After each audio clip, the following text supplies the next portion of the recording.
The Battlehosts. Be a better gamer, build a better community. Welcome to The Battlehosts, a podcast and website dedicated to helping you become a better 40K gamer and to build a better community of players. I'm your host, Mark, and tonight we have a special episode. We have combined all of the segments of Demystifying the Airbrush that I've recorded with Colin. We've had these inserted into kind of the second segments in about, several episodes over the last 6 months, and several of you asked for kind of a supercut of them all combined together. So, due to listener requests and popular demand, this is your bonus episode. We're going to basically I'm taking all of the individual segments, put them all in a one huge supercut on Demystifying the Airbrush. So if you like what you hear, subscribe to us on iTunes to catch all the latest episodes. You can also follow us on Facebook under The Battlehosts. If you'd like to support The Battlehosts for as little as $1 a month, please visit patreon.com/The Battlehosts. Now, before we jump into our supercut of Demystifying the Airbrush, let's listen to a word from our sponsor, DGT. We all love Warhammer 40K, but sometimes games just take too long. Using a game timer is the best way to make sure games finish and for both players to get an equal amount of time. Check out the Easy Game Timer from DGT, manufacturers and designers of the timers officially sanctioned by the International Chess Federation. It's simple to set up and customize, and your settings are saved when it's turned off. It's easy to use with a large moving lever for changing turns and a clear digital readout. It's the most affordable and high-quality game timer on the market and is the choice of most 40K events. Whether you want to practice before a big event or you just want to be a better player, the Easy Game Timer from DGT is the perfect game timer for your 40K events. The DGT Easy Game Timer is available from many online retailers. Wholesale pricing is also available for tournament organizers. Check these fine clocks out at dgtnorthamerica.com. Speed up your game and improve your play with the Easy Game Timer from DGT. All right, so this is our very first hobby segment with Colin Ward. How you doing, Colin? I'm great. Thank you. Great. So I have you on the podcast because you are a commission painter. I am. And what's the name of your studio? So been commission painting for a few years now. You can find me on Facebook at Legalized Mischief Productions or on Instagram just at Legalized Mischief. Instagram's updated more often, but yeah, there you go. And you're semi-internet famous for painting Carl's Thousand Sons Army. Yes. Carl Tuttle from the Independent Characters. Yeah, that definitely was the kind of a springboard project with, what a following that podcast has. Yeah. That was one of the most rewarding projects I've ever done. Yeah. So the gold banding, you're kind of done painting, I'm guessing. If I don't see it again, I'll be You'll be okay. happy. Yeah, that is a labor of love. Yeah. For sure. That's awesome. But it opened a lot of doors for me, and very, very proud of that army. Yeah. So yeah, it looks great. It does. Yeah. Yeah. So check out Colin's stuff online. And now, of course, you're booked out for a while here, but it's certainly people should check you out and definitely. Yeah. And I'm always happy to talk about potential projects. I do have my queues booked out until next summer, basically. Wow. Just because I'm not comfortable going much past that. Yeah. And then I have, personal project I want to do for Boise Cup for next year. Nice. And so maybe in 6 months I'll take a look at it and see kind of where I'm at. But yeah, so I'm very fortunate to be in that position. Yeah. And I have some great returning clients that, kind of have recurring work. Like Carl wants to send me some Zangors, and, he'll have to wait a little while, but. He's going to want, he's got at least 30 Zangors on foot, and then plus the Enlightened and all the other. Yeah, just to kind of flesh out the Thousand Sons, some Forge World units and stuff. So we are fortunate that you moved to Boise, though. Well, thank you. So you moved just before the Boise Cup, and you decided to take a chance and come to the Boise Cup. Yeah, I actually didn't decide until I think week of. Yeah. Bought my ticket, I think like the Tuesday before Boise Cup. Yeah. But thanks to your prompting, I then had Armin to paint before the. In like a week, yeah. I think it's 3 days I gave myself, but I also paint full time. So but that was because I came from very narrative based gaming, play fully painted, narrative lists and power level and all that. And so coming to Boise, everybody's super nice, but it is up another notch into 2,000 point ITC land. Yeah. And my previous experiences in 2,000 point ITC land weren't we're at the tail end of 7th edition, so they were, so I was a little hesitant. This edition makes matched play. I mean, even my own experiences with 2000 point ITC last edition wasn't fun. The game is as good as you want to make it. Yeah. So like I went to the Boise Cup intending to just have fun, meet people. Yeah. You and Aaron and Matt had said a lot of local people play there, so I thought it'd be a good opportunity to meet a bunch of people and kind of, play some 40K. And I had an absolute blast. Really looking forward to next year. Yeah. And I think that's the cool thing about the hobby. And this is a hobby segment, but in general, the hobby itself, if you move somewhere, you go to the Facebook group and you type in the name of the city, 40K, and you can find a group usually, and you can pretty quickly find people that have a shared interest. Like you instantly have people that you can kind of talk to and hang out. Now, this doesn't always work out great, but oftentimes you meet other people that play the same game. No, absolutely. And that was something that, when we were thinking about moving here, I had looked at, I joined the Boise Warhammer group actually probably 5 months before. No. Just kind of lurked in the group for a few months before even moving here. And so I was like, it seems a little competitive. But there's a Warhammer store here. And I knew there was a good base. Yeah. But it was a great way in to meet people. You and the other guys in the league night. Sure. And met more people than I can remember at Boise Cup. So it was good timing. Yeah. Yeah. And we'll see what happens next year. Yeah. So, okay. So, the hobby segments. The reason I want to have you on the show is that oftentimes we get asked for things on hobby, and a lot of times rather than commit an entire show to hobby, we decided I'll just create a series of segments and we'll chat about different topics. So you're gracious enough to come on. So this is going to be, we have, I think, how many segments do we have lined out here? I've got them all listed here. Probably like 15, 10, something like that. We have a bunch of them. Yeah. So you'll be listening to hobby segments with Colin here. This is the first of many, many to come. And our first series is on the airbrush. So I figured we'd just jump right in because an airbrush is one of those things that I think that is very, very intimidating to people. Absolutely. Like it's incredibly intimidating to a fairly new person. Absolutely. Sure. So I wanted to bring you on because really this entire series is just about, this first series of segments is about demystifying the airbrush. All right. Yeah. And that's something I get a lot of questions about. Yeah. Because I do use an airbrush for majority of my work. So always getting kind of similar questions. So when you came up with this idea, I thought it was a great opportunity to kind of just talk about, start from the beginning and just kind of talk through some different things. So. So for this segment, basically we're going to ask is like, why use an airbrush? Like in general, why should you make the decision to buy and to go into an airbrush? And I guess my question, you said you use airbrush quite a bit. What does an airbrush give you that a brush doesn't give you? Starting off, the airbrush can do different things for you depending on your comfort level with it. Mm-hmm. Starting off, it gives you even coverage for paint, gives you easier blending, but at the very, very basic level, you can prime indoors when it's raining or hot or freezing outside. Yeah. And you can apply even base coats to things like tanks or knights. You can, varnish models without worrying about the frosting because airbrush varnish is much more manageable, stuff like that. So at a very basic level, you can at least prime base coat varnish indoors in all weather very easily with good results. Yeah. I mean, if you can't really use a rattle can indoors because it'll go everywhere. Not recommended.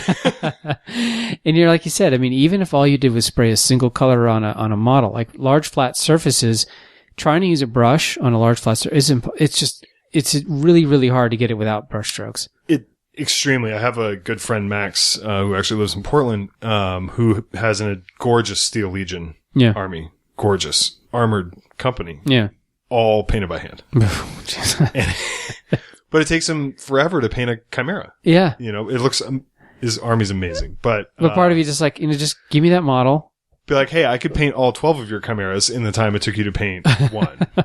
It's a very efficient tool. Yeah. And that's the other thing too is, when you're starting out and you're trying to get a lot of stuff done, once you start to use an airbrush, and usually you get it halfway through your first army or you've been in the hobby for a little while and you decide to commit to an airbrush, but you'll find that you can knock things out a lot quicker. Like you can lay base coats down real quick. Yeah. And get stuff presentable. And then from there, you just go in with a brush afterwards. But, yeah, absolutely. And, as with just any kind of painting, the more practice you get, you may not necessarily get miles and miles better at the same technique, but you'll get faster. You'll get more efficient. Yeah. And you'll get more comfortable. Yeah. And that's something that is really helpful with the airbrush. Yeah. Especially if you're doing like an army-sized project. Yeah. And in airbrush, basically just how does an airbrush work? We know the mechanics of how an airbrush works. Like, what do you need with an airbrush? That's a good question. So, as from an engineering standpoint, just how does it work? I'm not 100% sure. Uh-huh. It's a gravity feed. You do not want to siphon feed airbrush. Yep. Let me just spoiler alert. You do not want to siphon feed airbrush with a little jar where it has to suck the paint up. You want it to go down. You're just wasting paint. At that point, you want a gravity fed airbrush. You want a dual action airbrush. So when you push down trigger and air comes out. Once you pull back on the trigger, then paint comes out. Yeah. So it basically shoots air over the needle and it sucks the air out through the nozzle. With paint. Particulated. Yeah. But aerosolized. But they're tiny, tiny, tiny little droplets of paint suspended in air. Mist. Right? They're misted. Yeah. Allows you to get a very even coat of paint. On, like you said, especially on flat surfaces. If you're doing it properly, paint's very, very thin, very viscous. It doesn't obscure detail. Especially when working with the models that we work with that have such fine detail at such small scales. Sometimes, certain rattle can primers and things, they can really kind of be a little thick. And, the models are coming out with now are just insanely detailed. So it's nice to have that control. With an airbrush as well. But the basics you need are a compressor, preferably one with a pressure regulator, moisture trap, and a tank. You can start out with a more basic setup than that. There's some good non-tanked compressors out there, but again, it depends on what you're doing. But basically, it's a compressor and an airbrush, and then a place to shoot it. And then essentially ventilated. But the thing about an airbrush is because it's such a small spray pattern, you don't have to. It's not like a rattle can. You can control it a lot tighter, depending on the model of airbrush. Usually I'll just put a piece of paper down on my desk and airbrush. I also have a dedicated hobby desk that is destroyed. So you're not worried about overspray or whatever. It doesn't matter. No. But you don't have to have. I mean, you don't have to have a huge thing. You don't have to have a hood with an industrial fan. Yeah. But you do want to wear a mask. HEPA filter mask, especially when spraying varnishes and stuff like that. Cool. Okay. So I guess we talked about the airbrush is it's a smooth, even coat, and you talked a little about blending and really. If you worked on your brushwork and you did like wet blending, which is basically taking two colors and you kind of do a gradual transition from one to the other, you can do it with a brush, but it's really hard and it's like an advanced technique. Like really good painters can do it. It takes a lot of practice. But it's better done on a small model so that you can really get in there. Airbrush, you can do blends and fades like really easy. Like that's really, to me, that's one of the more powerful things about it. You can really hit a nice transitions. You can build transitions in your model. Absolutely. And they're virtually seamless. I mean, once you get good at it, one of people use it for like object source lighting. Is unless you're Victoria Lamb is pretty much exclusively the purview of airbrushing, and it's very, very hard to do with the brush, and you do a ton of glazes. And we're talking about army painting. Right? Like I don't do display painting.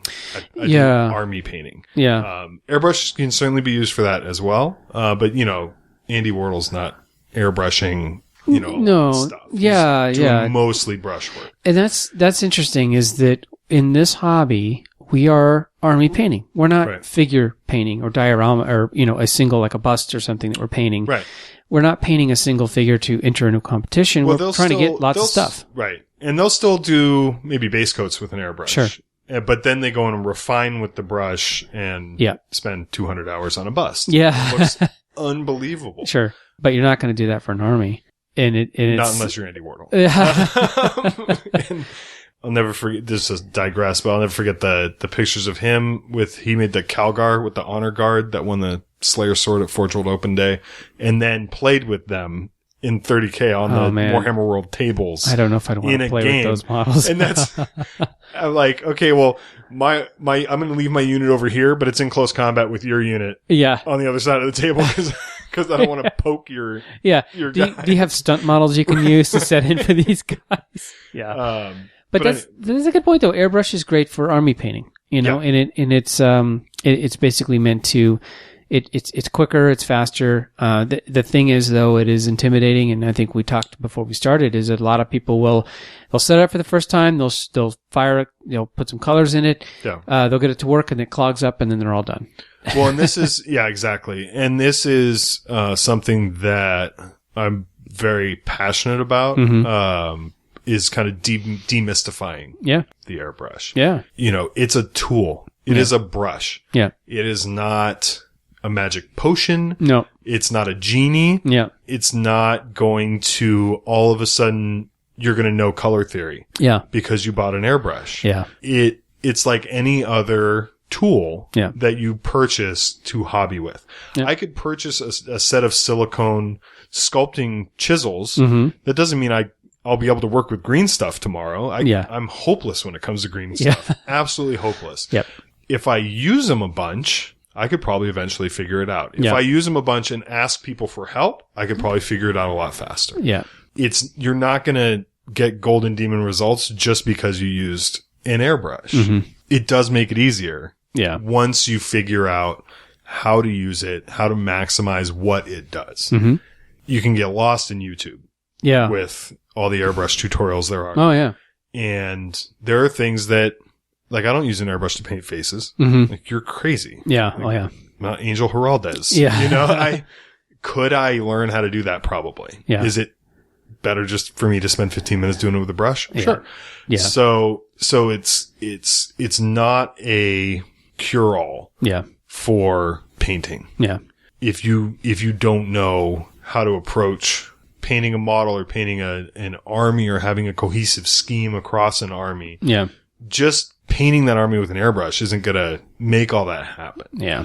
One thing I tell people when they ask me, like, oh, why should I use an airbrush? I said, well, it'll help you be more efficient at army painting. Yeah. That's its main benefit. Yeah. Is you get more efficient at army painting. But people's expectations of the results they're going to get right away are unrealistic. Yeah. Almost across the board. Yeah. Yeah. And they say, oh, well, I airbrushed this squad and it doesn't look like it has, zenithal highlights. Yeah. Yeah. Oh, you used the thing one time. Yeah. And you sprayed a single color. I can't, I can't go, grind a park bench on a skateboard. Sure. After buying a skateboard. Yeah. And it just doesn't work like that. Yeah. And I think because people, maybe they are really good brush painters and they haven't bought an airbrush, or they think it's easier. Yeah. Maybe you're shooting at 60 PSI the whole time and nobody told you to do it at 15. Yeah. So managing expectations and practice. Yeah. Yeah. And people ask, well, how do I get better at airbrushing? And I said, well, my answer is really boring. You practice. You just do it. Just go spray some paint. Yeah. I had a couple old rhinos that I practiced on. There's some great, there's some things you can print out where you practice drawing designs or writing your name, just to kind of get a feel for the trigger and all that. Those are great. But really the only thing that's going to help you get better at it. And there's some classes out there that you can take, intro classes and stuff, which are good, but it's repetition and practice. Yeah. Yeah. I know it's a boring answer, but it's boring, but it's true. Yeah. And it's, I think that we'll leave I think that's good for the end of the segment. I think that's kind of just talked about like why an airbrush, and we talked about it just being efficient. Yeah. But it's also just, there's a curve there. But once you get proficient enough with it, that you're comfortable doing some of the basic stuff, it goes a lot quicker. I've been airbrushing for, I want to say like 6 years, 5 or 6 years. I can highlight an army in a day. Yeah. But maybe 6 months, after I started, I could base coat and highlight, 3 or 4 tanks in a single, 4 or 5 hour painting session. Yeah. And then you're just picking out details, doing edge highlighting and calling it a day. Yeah. And it looks good. Yeah. So it is a very, very, very useful tool. If you're doing larger projects, if you're painting a lot of vehicles, if you have a lot of flat surfaces, or, if you just want to get more efficient with your projects. Yeah, for sure. All right. That's it. That's all for our first segment. You listen in for the next couple podcasts. When I say couple, I mean probably 10 or 15. We've got a bunch of these planned out, and we got more on the series of Demystifying the Airbrush. Our next one is going to be what to buy. So listen to our next podcast, and you can hear for our second segment. Great. See you soon. Cool. Okay, so now it's time for another hobby segment with Colin Ward. How you doing, Colin? Great. How are you? Good. So Glad to be back. the last episode we talked about is just why buy an airbrush, and so. Hopefully at this point you're thinking about why buy an airbrush, and we talked about how it's an efficient way of painting armies. And it really is its main, that's the best thing about it. And you're guaranteed to win a golden demon. Yeah, totally. No. Did we say that? I don't remember if we said that or not. Results may vary. Yeah. Your mileage may vary. But this one is about what to buy. So you're thinking about making that plunge, and what is it you want to purchase when it comes to an airbrush? Right. And so, what are your suggestions? What's the first thing they need to get? Again, you're kind of spoiled for choice. There are different levels of quality when it comes to airbrushes. There are different styles of airbrushes, gravity feed versus siphon feed. Yeah. Siphon feed is pretty much used in, scale modeling, or, when guys paint cars, they use the siphon feed airbrush. Yeah. Because it has a jar of paint that you stick on the bottom of the airbrush, and it sucks it up and sprays it out. Yeah. That is incredibly wasteful for the amounts of paint that we use for miniature painting. Yeah. So do yourself a favor. Don't get a siphon feed airbrush. Get a gravity fed airbrush. Yeah. Where it draws the paint. It has a cup on top. It draws the paint into the chamber, and then it's shot out. Shoots it out. Yep. Through the nozzle of the airbrush. You want a dual action airbrush. That means that you push down for air and pull back for paint. Yep. There are different styles. Traditionally, like Grex makes trigger-based. Have you tried those? I haven't. Yeah, no. They were kind of interesting. It's a single action, but the way you can kind of control it is actually kind of interesting. I've heard good things. Yeah. I think it would probably help with my hand cramping. Sure. Because I tend to really grip. It's something I have to consciously remind myself that, it's like, it's an egg. Hold it like an egg. Yeah. Because I'll grip it too tight, my hand will cramp up. But anyway, you want to, gravity feed airbrush. Dual action. You can get really super cheap ones, Chinese made, I think Masters airbrush for $20, $25 or whatever. Okay. Yeah. You get what you pay for. Yeah. And they're basically, what they are is essentially they take a model, a well-known model, usually the Iwata Eclipse or the Iwata brand, and they basically make it out of inferior metals. Inferior internal components. Yeah. Maybe the machining isn't done quite as precisely as they are with, Iwata or Badger. Or Badgers, yeah. So you get what you pay for. It's not going to last very long. Yep. They're cheap. Yeah. And would you recommend that? I kind of have a hard time. No. Yeah, I wouldn't either. No. I mean, I know people, you can go on Amazon and you, like you say, get the Masters airbrush kit, and it's, $100 and you get stuff. So let me put a caveat. If my son or daughter were 12 and was already into the hobby and was interested and was painting and, kind of ready to make that next step. Sure. And wanted to get them an airbrush for Christmas. Yeah. They're still kind of in that age where you're not sure if they're really, serious, or you don't want to lay out $400 on a setup. Yeah, sure. Right. I mean, I probably still would, because then I'd just take it. But yeah, if they lost interest. But okay, if you have a younger hobbyist who you want to encourage to get into it and they've expressed interest, sure, get them a cheap, get them a beat up one. Kind of thing. Be prepared that if they are interested, to replace it though. Yeah. But if you're serious about getting better at painting, and you're serious about getting a good result, spend the money on the proper tool to learn on. Yeah. Because it'll be a learning curve going from a master's brush to a more professional airbrush or a more well-made airbrush. There'll be a learning curve even between those two things, even though, we're both using the airbrushes. Yeah. But I've had a master's brush. Yeah. And they're garbage. Yeah. They're terrible. Yeah.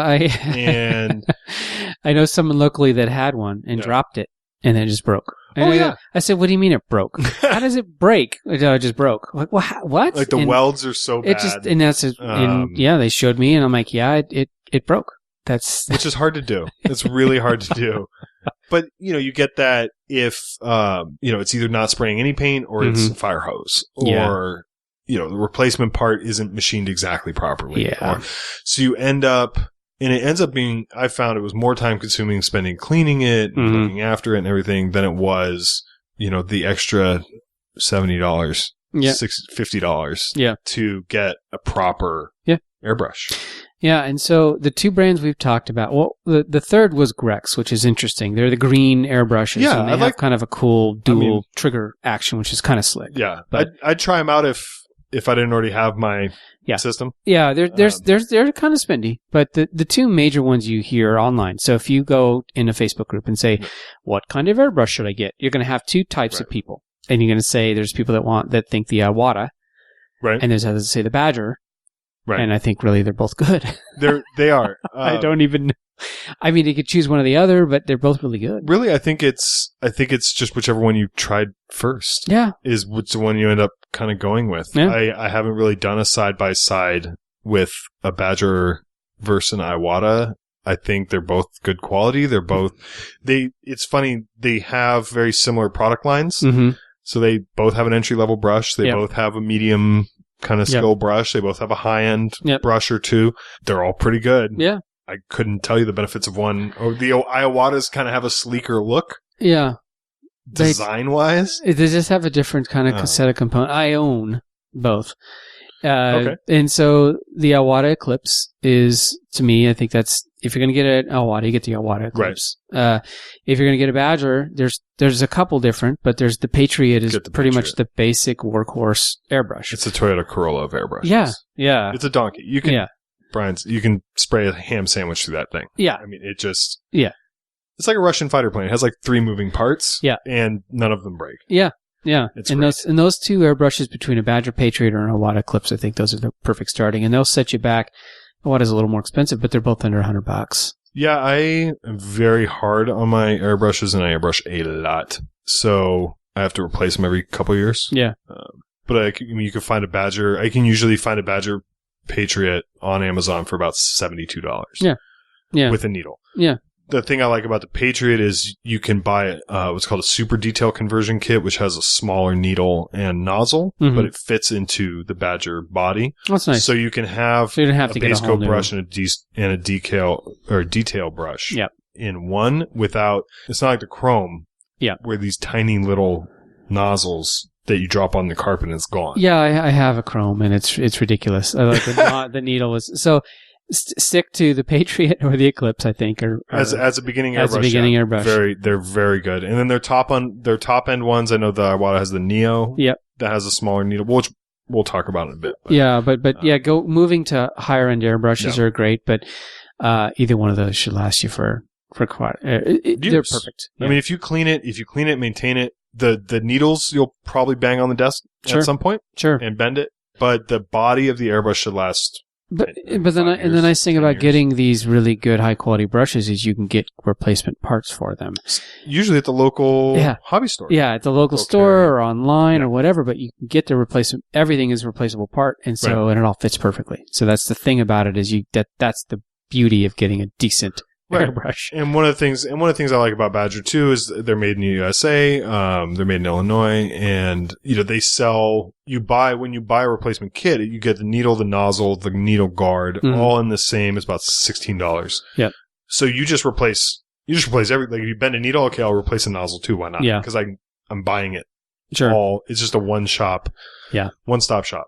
And the Iwata, you can buy every little individual part to it. Yeah. So like I have the nozzle, the little tip that comes out. I've flattened that out, so I just buy another one. I think these two are probably the ones you want to go with. They're very comparable. They're comparable, and price wise, are pretty good.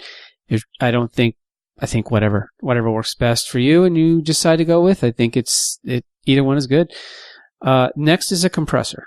And so what are the things you need to look at when we look at a compressor? One of the things you need to look at is your available space, your noise tolerance, or the noise tolerance of your significant other, your neighbors. Kind of what you'll be using it for.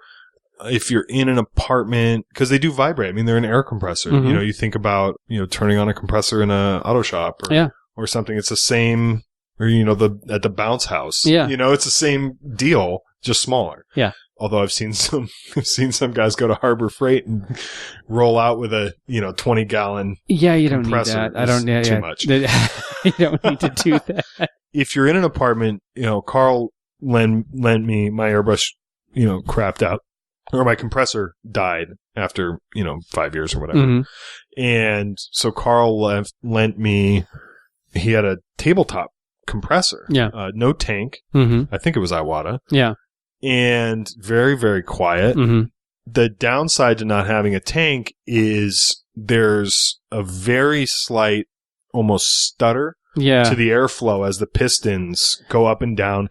It's just constantly pushing air. So you can it's not adjust storing the pressure, but it's not an even stream of air. Yeah. It's pushing the air. So if you're doing base coating, it doesn't matter. If you're trying to do either like fine lines or detail work, it can matter. Yeah. I don't work fine enough Yeah, for it really to matter. Yeah. I could probably be just fine. I work with the airbrush so much, I'd burn one of those out. Because it run all the time. Because it run all the time. Yeah, the nice thing about having a compressor with a tank is it runs, it fills it up, right, and then you work on the air, and then as it starts to, and sometimes it kind of shocks you, oh, it just kicked on again. Right. Just as we were sitting recording, I have my compressor here, and we were sitting here chatting, and then it just kicked on, because over the last 2 hours, it slowly has an air leak, and so it'll kick on to refill the tank, and then the tank stops, and then you're done. But it's a steady stream of air coming out of that tank. Exactly. So that gives you a consistent spray out of the airbrush. Yeah. So, and again, this goes back to buying the proper tools. Mm-hmm. You know, if you're going to be using it a lot, then you want a compressor with a tank on it. You want a pressure regulator for whatever compressor you're using. Yeah, you want a pressure regulator. Yeah, most air compressors can pump out anywhere up to 100 psi. Yeah. You're only ever really going to need up to about 30. Yeah. To do miniature painting. Sure. You're usually going to be sitting between 10 and 20. So you have to have a pressure regulator to kind of adjust from, okay, I'm doing detail work with really thin paint. I need to be down around 10 psi. Okay, I'm base coating or priming. You crank that sucker up to 30 and just hose away. Yeah. And usually the pressure regulators will come with a moisture trap. Yeah. Which is also really important. That helps keep moisture from fouling the paint and fouling the brush. So that's an important part to have as well. Yeah. Yeah. And it doesn't, I don't know what kind of a brand of compressor, but honestly, this is Badger. You have a Badger, but I mean, I've gone on to Amazon and just said, okay, and just got one. Yeah. Like they're not, you don't have to spend a whole lot of money on a compressor because honestly, a compressor is it went out after a couple of years and I got another one, but I think my compressor I got with a tank was $150. Yeah. 120. 150. I mean, I came to airbrushing through, hobby YouTube, hanging out with people, but Mr. Justin from Secret Weapon Ministers was doing a lot of promotions. He still sold airbrushes on his site. Yeah. So he had a bundle deal of a Badger Patriot, the hose, the pressure regulator, a Badger compressor bundle. Yeah. For like $275 or something. Yeah. Oh, okay, great. I'm a big fan of one-click bundles. Sure. Less thinking involved. And everything just works together. Yeah. And so I ordered that and then that compressor lasted me like 4.5 years. Yeah. When that one crapped out, I called Badger and they said, oh, well, we've improved that one. So, it's the same price point, but it's a new version or whatever. So I said, okay. They said, sure, we'll ship it out. So it's a familiarity thing with me as well. But as long as you have a tank, pressure regulator, moisture trap, and it's just a noise tolerance issue. Yeah. Yeah. And the more expensive the compressor, the quieter it's going to be. In general, typically. But yeah. So I think right now we're at about $250 or so. Maybe. Yeah. About $250. And then in addition to getting. Just expect to spend $300 with shipping and everything. I think so. If you're going to buy, if you're going to have to buy the whole setup from scratch, Yeah. you're probably going to spend around $300. And this is or you could spend $120 on a master's airbrush kit. Yeah. With the compressor and everything straight out of the box, from China or whatever. I mean, there's nothing wrong with that. But what I tell people is this is a very expensive hobby. Mm-hmm. The models are really expensive for what they are. Yeah. And we love it. We get what we pay for. We get the enjoyment out of it. It's great. Obviously, otherwise we wouldn't be here. Sure. But where are you going to cut costs? Yeah. We all have models that are just sitting in the closet that aren't painted. Yeah. We all have armies sitting on the shelf that aren't painted. Yeah. You're going to use this tool to apply paint to thousands of dollars worth of miniatures over the life of this brush. Yep. Thousands. Yep. More than likely. It's worth the extra $150 to get a good set of tools. Yeah. To apply paint to thousands of dollars worth of miniatures. Yep. Just spend the extra $150 to get an Iwata and a good compressor, get a Badger and a good compressor. Yep. Start off on the right foot, because as your skill improves, you'll still be using that same brush. Mm-hmm. You'll still be using that same compressor. You're not going to outgrow that until the compressor maybe 4 or 5 years down the road, or then you just get another one. You're not going to outgrow it. But 4 or 5 years down the road, you will have painted a couple hundred miniatures with that brush, or 1,000 miniatures with that brush, depending on how much you paint. Yeah. And each one of those miniatures is $5 a piece. Yep. Minimum. But you spend $150 at the outset to get a better result. Yeah. And we've all seen the pictures now online where I just went in for a pot of paint and came away with all this other stuff. Yes. All that other stuff, that's probably about how much you would spend on a really nice airbrush and a good compressor. Yeah. It's not immediately as rewarding as buying Magnus and some, Demon Princes or something where you're like, oh, this is going to be awesome. You're right. It's going to be a little frustrating at first, because you're not going to know how it works, and you're not going to be comfortable. But over time, it's pennies on the dollar for the results that you get. That's a good point. It doesn't have that immediate satisfaction, because it's going to come and you're going to look at it and go, okay, now I have to learn it. Yeah. But basically, then the thing is that when you learn an airbrush, and even if it's just your basic base coating and maybe some fades, once you learn the basics, the next model you buy, you're going to be super excited to get that thing on an airbrush. Like, it's going to increase the enjoyment of the other models that you purchase, to me anyways. Absolutely. So the other thing I think with when you buy an airbrush is Amazon. If you go on Amazon, you'll find the basic cleaning kits, and I recommend you get that. Absolutely. Especially it's a little brass needle that's a nozzle cleaner that I use all the time. Yeah. There's a basic cleaning kit that, honestly, you go on airbrush. It's like $7. Yeah. There's nothing to it. It's like you can get an entire kit with little brushes and cleaning pieces and all that for, I don't know, $15 or something. Yeah. So again, we're in about the $300 range of stuff we're just chatted here, but that's basically what you buy. Yeah. And then you go on YouTube, you can find some great videos on how to properly break it down and clean it. Don't soak it in Simple Green for a week. Yeah. But, just keeping it clean is 80% of it. And the rest of it is, actually shooting paint. Yeah. But diagnosing problems and keeping it clean and keeping it functional is a lot of the battle. You get those little pots to the paint, the water clearing pots and stuff. And I use a mason jar. But Yeah, it's basically a little pot with a little nozzle, and you stick it in there and you shoot. Yeah. Because you'll shoot water. I have one. And most people do. Yeah, and like you say, you shoot it in a little mason jar. I lost mine, so yeah, so I just use a mason jar. Use a mason jar. But and then I guess the cleaning booth, like I have a cleaning booth because I have it in my office, but if you have a good space, it's as long as you have a mask or something. It's basically just a booth that you can buy. It's literally, again, on Amazon. I don't know who makes it. It's a generic version. It has a little hose. It just shoots it out whatever window you want to do. But it works fine because it basically just sucks it has a filter out. And it's collapsible. You can store it. I had one when I was staying with my in-laws. Yeah. Where I had a designated hobby space, but I didn't want to get paint everywhere. Yeah. So I still managed to get pigment on the carpet, but it never comes out. But most people I know that airbrush have one of these collapsible spray booths. Yep. It has a lazy Susan and a filter and stuff. And if you're in a space where you don't want to spray paint everywhere, it's great. Yeah. The benefits of having airbrushes, you can do it indoors, and having a little booth helps you do that. Absolutely. Especially if you're working with like primer and varnish and stuff like that. Yeah. Like that stuff, you want to make sure you're still make sure you're well ventilated. You're wearing a mask, and because it is aerosolized, so you don't necessarily want to be breathing that stuff in. Yeah.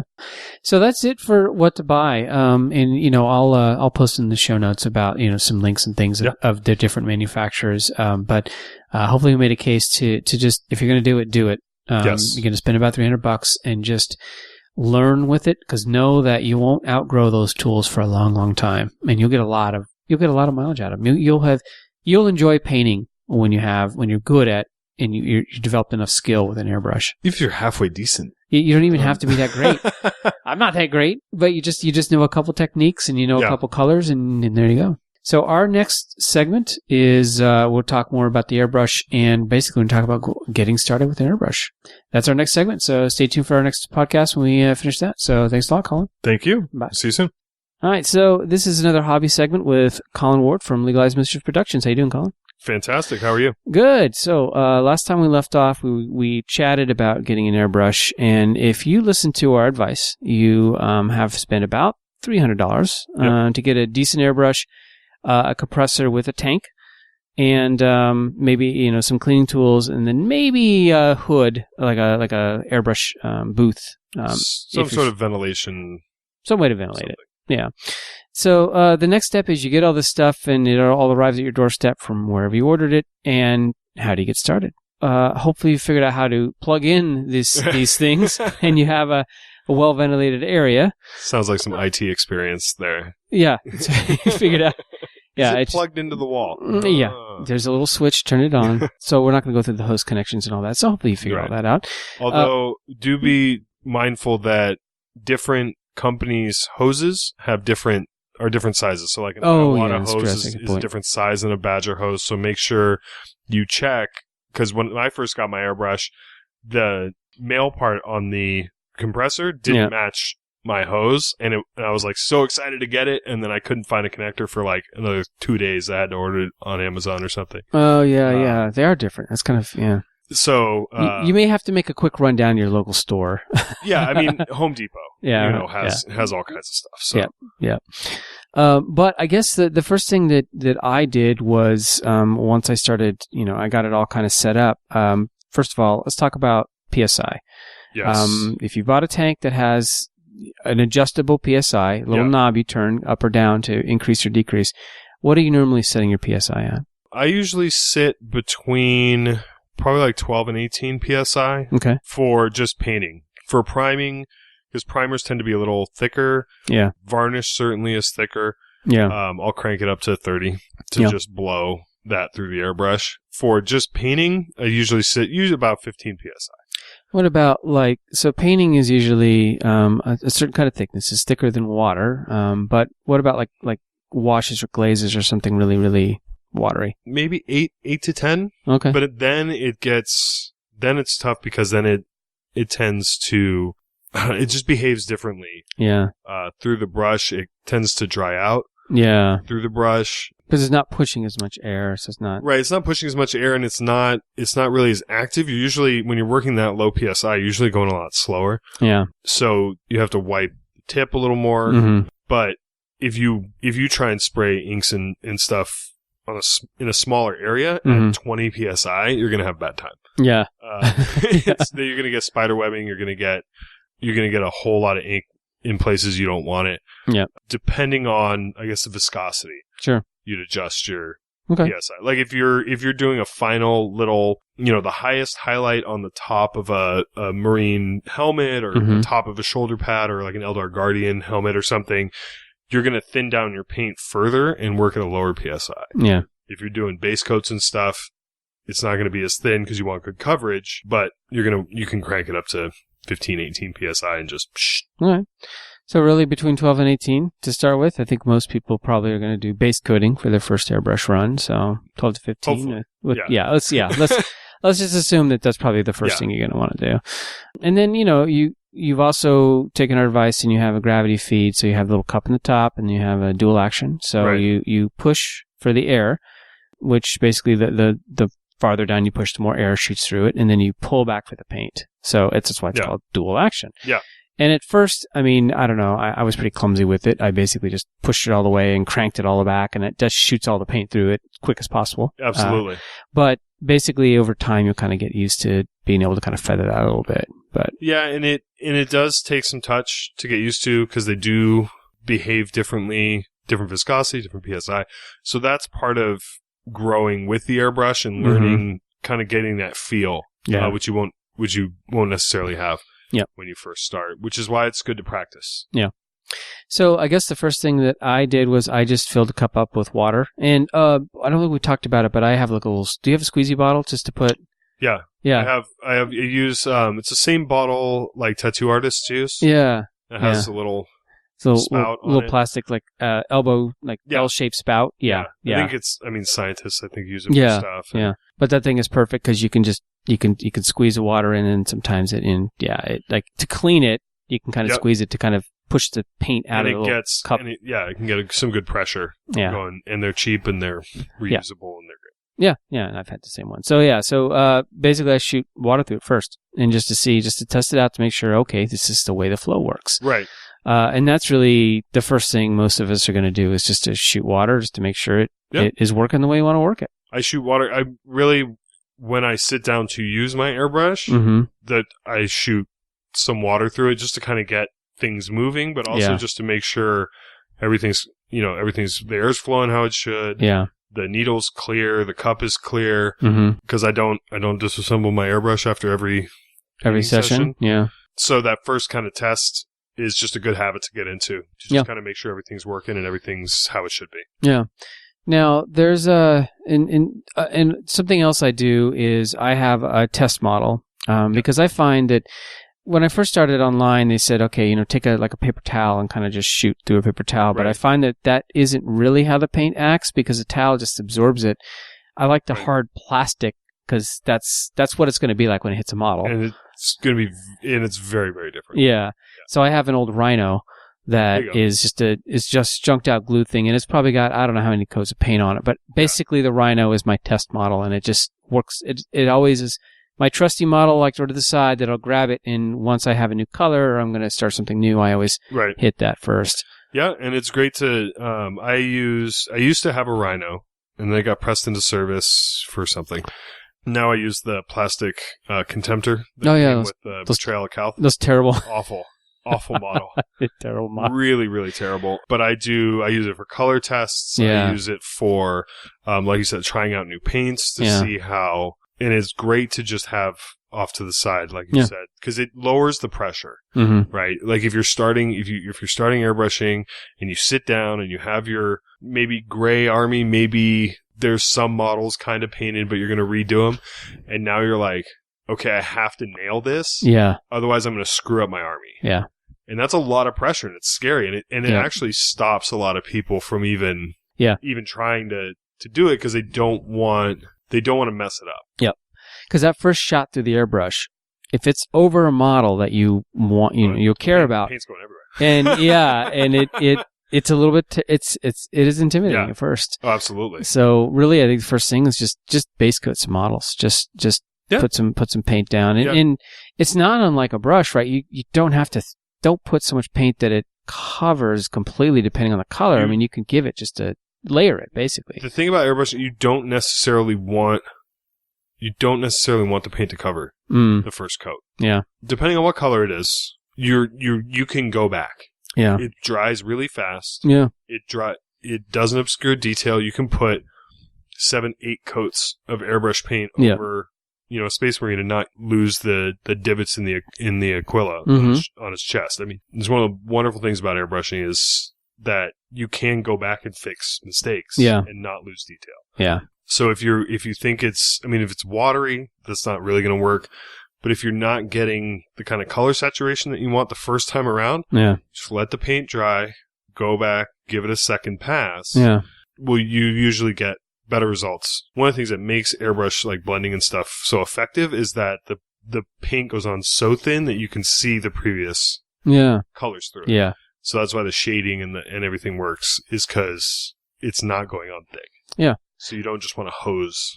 It's like a color filter, and if you put, let's say you have a color filter of red, and then you add another one over the top and another one over the top, and it starts to become deeper and deeper and richer. Exactly. And then that's where you get all the really cool things with airbrushes. You can put like undercoat different colors and then kind of put layers over the top. Yeah. And then you can do that with a brush, but it's really hard to do with a brush. Yeah. You have to be really good with your wet blending to do that with a brush. Yeah. So that is a skill that I haven't learned. Yeah. Well, I mean, if you want to spend 100 hours on a single figure, I'm sure you could, but ain't nobody got time for that. No, I actually play, so. Then I guess that's what we talked about. That's why airbrush is so good. Yeah. So, just real quick with getting started. Now, the first thing, somebody's going to put some paint through the airbrush. Yes. What are what's the first paint you would recommend that they? Well, that's kind of tricky. I'd say the first paint that I would recommend is paint you already have. You already own airbrush paints. If you own model paint or acrylic paints for painting Citadel miniatures or whatever, you already own airbrush paints because you can thin just about anything and shoot it through an airbrush to varying degrees of success. Sure. But one of the big not stumbling blocks, but one of the big things that, people go, well, what airbrush line of paint do I have to buy to start airbrushing? Mm-hmm. And my answer is always none. Yeah. You don't have to buy anything. If you have, GW base paints are really hard to airbrush because the pigmentation is so high and the pigments are so big because they're meant to be thicker. Yeah. They're not meant to base be opaque. paints. Yeah. Right. Yeah. So those are really hard to get through an airbrush. Yeah. But anything layer and above, it doesn't have to be their air range. It can just be their acrylic range. Yeah. You can thin and shoot through an airbrush. Yeah. Really well. Their air range is really good. Yeah. For, matching your current army or matching a GW scheme for your army. They're good paints. Yeah. I mean, I use some of them. They work just fine. But there are a ton of choices out there. There's a ton of options out there. But there's really one big option. That's Vallejo. Yeah. With their model air and game air, metal color. They now have a mecha color line. So they're all in on the airbrush lines, and they're phenomenal. Yeah. The only problem with them is they're hard to find. They're really hard to find. Unless we were spoiled for choice in the Bay Area, but since moving to Boise, we're trying to convince one of the FLGS owners, not even a game store, a hobby store, to ditch the testers and get with Vallejo. He has the model color, which you can thin fantastically. Yeah. Model color are really good. I use the majority of the paints I use, I'd say, are Vallejo. Yeah. And so they're basically they have a model line, and then they have they basically model color and then a game color. And the game color is kind of more the, I won't say cartoony, but they're actually fantasy range. They're fantasy range. They're a lot like the old Citadel range. In fact, I think they might almost be exactly like the old Citadel range. Yeah, I'm not sure if they're ways. made by Coat d'Arms, but they're close. Yeah, but then everything they have is there's an air version, and that's why you see GW with their own air version of a lot of their popular paints. Right, and because the Vallejo model color were made for kind of military modeling, so they're more natural tones. Yeah, that you get some pretty extreme vibrancy with it, but not like game color. No. Game color is like these are really, really saturated fantasy tones. But I think the easiest paint to do is just to grab a dedicated air paint. Yes, but even so, let's just say a dedicated air paint. You're probably going to want to thin it a little bit. Maybe sometimes you could just put it right in there. Actually, it's not bad. That's tough because it depends on the paint. It depends absolutely on the paint. Yeah. Which is a bad answer. But it's true. Well, even within paint lines, you have to thin different paint. You can't. Really, except for GW. You can pretty much just pour and just off go to the races. You don't really have to thin that. But then again, sometimes if it's coming out too thick, just add a little water and So let's talk a little bit about the thickness of paints. And let's just say that you haven't gone out and you don't have the air paints. Obviously, the easiest thing to do and probably the easiest thing to find is just to get a GW, like whatever the normally have, and just grab the air version of that and go with that. Right. Because that's just that's usually the easiest to find. But let's just say you're taking any acrylic paint. How are you thinning it? What is your technique for thinning paint? So I use water, tap water. That's it.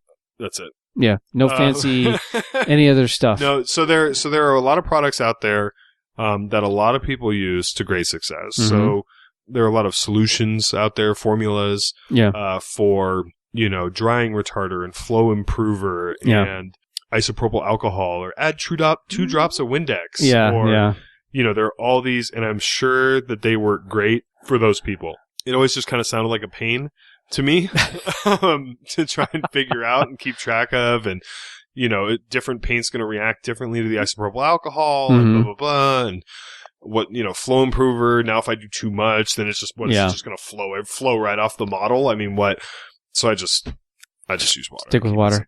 Yeah, I don't know if that wears down my brush or anything. I don't paint to a level where I think, because some people are like, oh, well, the hardness of the water is going to affect the finish on, but like I'm not, I'm not winning Slayer swords or anything like that. Like, I don't really need to worry about, the microscopic level of my paint. Sure. And it works for me. Yeah. So I use it. And if some crazy 75-25 mix works for you, then use that. Yeah. It's basically, I have heard that, I think I read somewhere that the paint should be the consistency, and they say, of milk.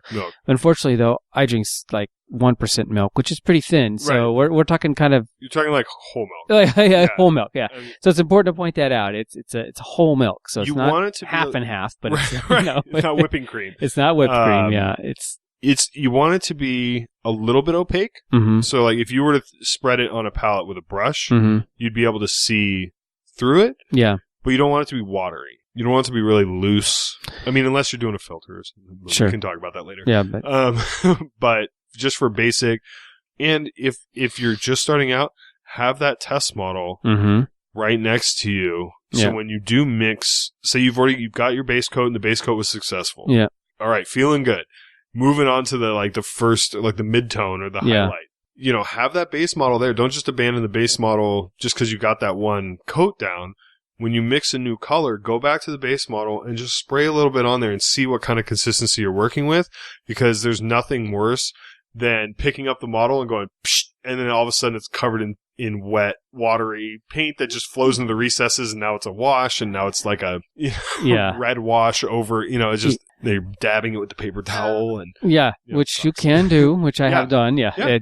Having Q-tips handy is usually not. Q-tips, or even just like a slightly damp paper towel. So if you do make a mistake, you can really just kind of wrap. Of course, this is all caveats. Sure. Sure. But you can save a little bit of it. It's not a horrible. You can save a little bit, and then nice thing about Airbrush, like we said, you can go back over it again, code it again, and start again. Yeah. So what I do is so that I have basically the glass jar with the little prongs where you can kind of set the airbrush in, and so I will open a pot of paint, and I found that the best paint is the newer pot of paint. If it's older, sometimes you'll get like dried chunks of stuff which will clog the airbrush. So that's a new pot or whatever. I'll take a paintbrush and then I'll kind of dip it in there and get a bunch of it on the brush, kind of put it in the gravity feed cup, add a little water to it, and I'll just kind of stir it inside the cup. So you don't have to get fancy with pipettes and all this other. I mix it inside the actual cup. I mix in the cup. I guess I think they don't recommend doing that. No. I don't know. Wait a minute. Is that bad? Did we just say something? Bad advice. No, if I may digress briefly. Sure. The best advice I can give you is to do what works for you. That's true. If you can get paint on a model and you can get it to look the way that you want it to look, do that. Yeah. So I mix in the cup.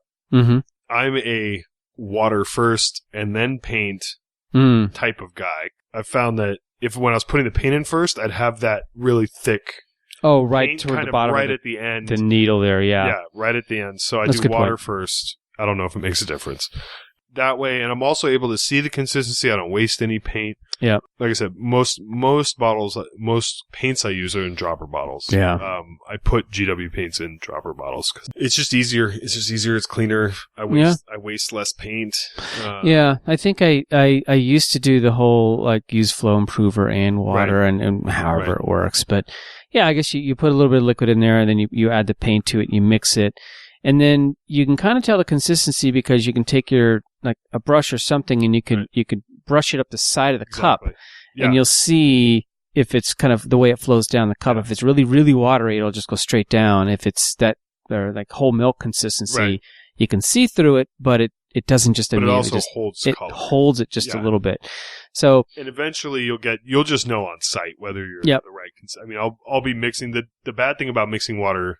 I guess bad thing about mixing water first. Once you put the paint in, then you're kind of committed. So sometimes you just have to keep adding paint till you get the consistency you want. Yeah. But yeah, so you'll get it down, I think, pretty quick. You'll learn pretty quick what the consistency you want is. Yeah. I will say that, backing up just a little bit, different companies make airbrush thinner.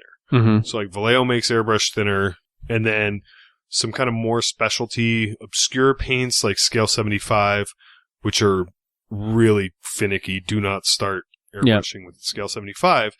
And then AK makes their own airbrush thinner for their line of non-airbrush paints, which are phenomenal, by the way. But they're finicky. Yeah. So like Scale 75, AK are very finicky through the airbrush, so I use their thinners for their paints. I don't thin them with water. I thin Scale 75 paints with Scale 75 thinner. Yeah. And it seems to work better. Yeah. Like if you're doing Tamiya, you use the Tamiya thinner. And so we're talking Vallejo and GW, which are probably the largest ones. Yeah. Water you found has worked. Yeah. Yeah. The big, and, Vallejo, Game Color, or not Game Color, was it Army Painter, Secret Weapon miniatures, stuff. yeah. Those are really fun to use through the brush. Stuff like that work fine. Yeah. Reaper Master Series, high density pigment does not work through an airbrush. Please don't try. Okay. Because it's super dense. Their whites are great. Their yellows are great because it's so dense, but you cannot shoot them. Yeah. Period. And some of these paints you probably have not heard of before, but that's okay though. I think I have found that when you first start, especially if you're a 40K player, you usually get the GW paints or you get whatever paints are left over. Hopefully you're not I'm using Tester's enamel paints that, my older brother or dad used to have from the 80s. Through the siphon feed airbrush. That was my grandfather's. Yeah. Maybe you had that experience, but usually most of us start with GW. And then we kind of branch to Vallejo, and then obviously the longer you're in it, you find certain colors that you really, really like. Vallejo's the gateway drug.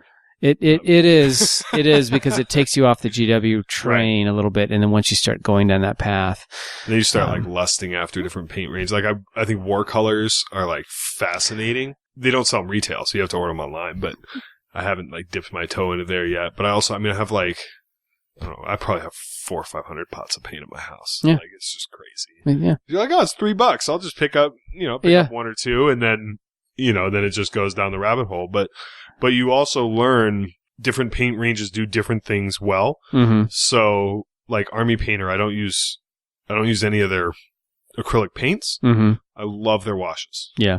Love their washes. Yeah. And so you learn as you experiment with different paint lines through the airbrush or even just with a normal brush, you'll learn that different lines do different things really, really well. I like my reds from here. I like blues from over here. I like earth tones from here. So it's fun. It's fun to experiment and find those things that really stand out. Yeah, and so and I think that's good for basically just getting started with shooting paint through the airbrush. We'll talk a little bit about when you have to, what happens when you inevitably have to clean your airbrush. Right. That'll be our next topic. And also, we'll talk more about this color conversation because everyone wants to know what colors did you use for this specific color. Right. And it's not about the specific colors. It's the knowing enough about theory to build the right colors in a sequence to make sense to you. So. Right. And depending on the recipe, you'll look and you're like, what? How does this even work? Why is this color in this recipe? Yeah. So yeah, but you know what? I think over time everyone builds their own recipes. Absolutely. So, and that's the funness. So all right, so thanks Colin for joining us. Thanks for having me. Next we'll talk the next episode we'll talk about cleaning it. So what happens when things go wrong, how to clean it, and actually how to fix your airbrush. Cool. Sounds good. This is another on our line of demystifying the airbrush. I want to chat about the idea of what happens when your airbrush doesn't work. Because and I know that if they've taken our advice, they've gone out and they've spent $300 or so on a nice airbrush. Yep. They're sitting there and they're shooting it. They've thinned it. It's going through fine, and then something happens. 10 minutes later, something happens. 10 minutes later, something happens. Exactly. Now, first of all, how do you prevent clogs from happening? What are some things and trips you do before you get to that point? Because there's ways to sort of make sure that paint doesn't clog up the airbrush. I mean, people get... I guess I say what I used to use is I used to just grab any old GW paint that was sitting around. Right. And if it was like maybe it was a year old and I would start to put that paint in the airbrush cap, oftentimes that paint has been thickened over time, and that's where the clogs happen. Like thickened, or even if it's just old, and like with the GW pots, if they have like the crust around the top of old paint, and then that's dropping in the paint, and then you have chunks, and so you just don't want any of that. If you are using an old paint, you can mix in a palette. Mm-hmm. You can mix like in a little plastic shot glass or something like that. Oh yeah. So you mix it in there, and then pour 80% of it into the cup, because that extra 20% is going to be where all that particulate matter drops. Yeah, that's good. That's still not ideal. Yeah, it's best to use fresh paint then. Yeah, it's best. It's better just to take care of your paints and use newer. You don't have to go and buy a brand new. If you have an airbrush color, you don't have to go and buy a brand new one. Sure. And clogs are also pretty easy to clear. So if it does happen, like I use a lot of like Vallejo black primer through the airbrush, tends to clog. Yeah. It tends to get a little gummy for whatever reason. I can't figure it out. For months it'll work fine, and then all of a sudden it's like shooting snot through the airbrush. Yeah. But it cleans out in 30 seconds, and you just put a little more in and keep going. So it's not the end of the world if it happens. And clogs usually happen at the tips of the airbrush, right? Or does it happen? Well, I mean, if we're getting, kind of semantic, it's not so much a clog as just paint drying. Yeah. As you're painting on the tip of the airbrush, which is probably the most common thing that happens that affects painting. Yeah. Because that's when you get the splatter. Yeah. You don't get an even flow of paint. You get, because now it's not going over a smooth edge with the needle. Oh, got it. It's the paint is hitting already dried paint, which is an uneven surface. Yeah. And then just kind of being shot from there. Mm-hmm. And that's where you get the spattering. Yeah. With the little dots. So the little dot spattering is basically like dried tip. Or dried paint on the tips. Nice. Yeah. Okay. And it breaks up the stream of paint. Mm-hmm. And makes it uneven. Yeah. The easiest way to deal with that, I have a damp paper towel, and I just wipe the tip. People use a Q-tip. You can use a Q-tip to wipe it. And then if you pull the trigger back and no paint comes out, then obviously there's a large clog. There's a large clog that you've got to. And usually, so you crank the PSI up to 90. No, I'm just kidding. It just makes it worse. At that point, if you're not getting any paint, if you're pulling back on the trigger and nothing happens, at that point you turn your compressor off, empty out the tank, take your airbrush off. Or if you have a quick disconnect or whatever, you need to take your airbrush off and you need to break it down and you need to clean it. Yep. That's the only way that's going to make sure you clean. A lot of people will clean the airbrush, they'll forget to clean the inside of the nozzle. Yeah. And that's where the clogs are. Yeah. The clogs aren't in the belly of the cup. I mean, that's a huge, 8-inch wide hole. Yeah. The clogs are towards the end of the needle. Yeah. And a lot of times I'll use an old airbrush needle that I've bent. Oh, yeah. And kind of re-straightened out. Yeah. It's not straight enough for painting. It's never going to be straight again for painting. Yeah. Ever. Yeah. Because it has to be perfect. Yeah. But it is good to slide in there and just kind of work around in a circle and just kind of get that paint, and then, spraying water in there. Yeah. Tamiya actually makes little mini triangular or like cone-shaped Q-tips that are really firm. These things are amazing. Oh. So these go right inside an airbrush nozzle and just swipe it, and it's great. Sweet. Okay. That's good stuff. Yeah, they're fantastic. Yeah. Tamiya's kind of amazing with a lot of that stuff. That's cool. They have a bunch of these little these little very specific hobby tools for that. Yeah, nice. Their masking tape is the best, but it is. Yeah. Now, if it's air bubbles in the cup, you pull back and you get air bubbles kind of like bubbling. Then your seal, something's wrong with your seal. The seal. So like you maybe taken the tip off to clean it, you haven't sealed it back in there. You get the the bubbles. Yeah. And that's when you're not going to be able to spray. Yeah. Well. Yeah. And then changing colors. How are you cleaning out? So you're finished with one color and you want to switch to another. How are you typically doing that? I work really fast. I switch colors really fast. I don't clean my airbrush as much as I probably should. Mm-hmm. And I certainly don't like break it down between colors. So I'll finish with one color. I use the kind of tattoo squeeze bottles. Yep. Where you get like a pretty good pressure on the stream. L-shaped little nozzle there. Yeah. Yep. So I'll hold that over my mason jar that I use, and I'll squeeze, so that's washing out most of the paint in the cup. Yeah. And some water stays in there. I spray that out into the pot. Then I put some more water in there and like depress the trigger, pull it back so it's spraying water, and then cover the tip of the nozzle so it blows back. Oh, like into the cup, so it backwashes into the cup, and that clears the paint out of the nozzle of the brush, not just. So if you're just spraying in one direction, that's not going to clean as well as when you cover the. So make sure it's pulled back because you will stab yourself in the finger with the needle. If it's and a badger, hurts. yes. If you backfill it, if you backflow, then you're getting water going over the needle in two directions. Oh, nice. And that cleans it a lot better. Okay. And then you spray that out or dump that out, and then I just move on to the next color. Yeah. Really, I pretty much only use water. The only time I use airbrush cleaner, so if you're using airbrush cleaner between every color, and then you'd have to use airbrush cleaner and then water and then the color because you don't want the paint mixing with the airbrush cleaner. Yeah. So, and that'll mess with the consistency of the paint. So there are multiple points of failure at that point if you're using cleaner between each color. If it's not perfect when you clean it with the water and you don't get all the cleaner, it's going to affect the consistency of the paint. Nice. I'll use airbrush cleaner if I'm switching from metallics to flat paint. Yeah. I'll use the cleaner because the little metallic flakes will Some stick. flakes will stick around and that's when I'll use cleaner. I use cleaner at the end of the day most of the time. Nice. Unless you forget. Unless I forget or I'm very tired. Yeah. And really, one of the things I really like about my 105 is that it is so durable. It's like a Russian fighter plane. It has like 3 moving parts and you don't really need a runway. It's so durable. I was joking with Brian. One of our friends sent us a video of like, God, this Patriot's not working. You guys said this was a thing. And he's like, I've broken it down. I've cleaned it 3 times tonight and this. And both Brian and I were like, it's probably too clean. You may want to just kind of spray with it for a little while and let it kind of warm up. But I don't if you looked at my airbrush, it looks trashed, but the needle is really clean. The nozzle's really clean. The interior mechanisms are all clean.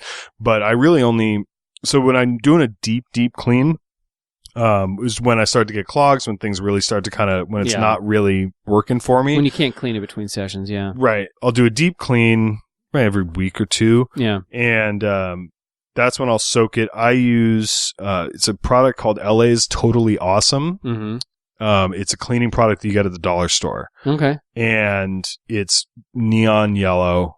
LA's. So Totally Awesome. Okay, LA's Totally Awesome. Right. That's the name of the product. You can get it on Amazon. Is it like a Windex it's a degreaser. It's a cleaner degreaser. Oh, okay. So this stuff is caustic. I mean, you want to wear gloves. Yeah. Not if you're just, okay, I'm going to take the part out and wash it. Sure.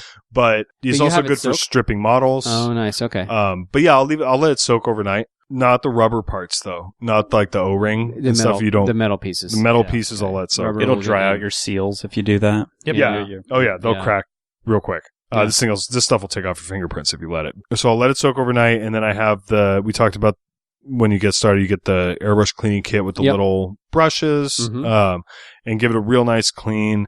Obviously rinse it thoroughly with water.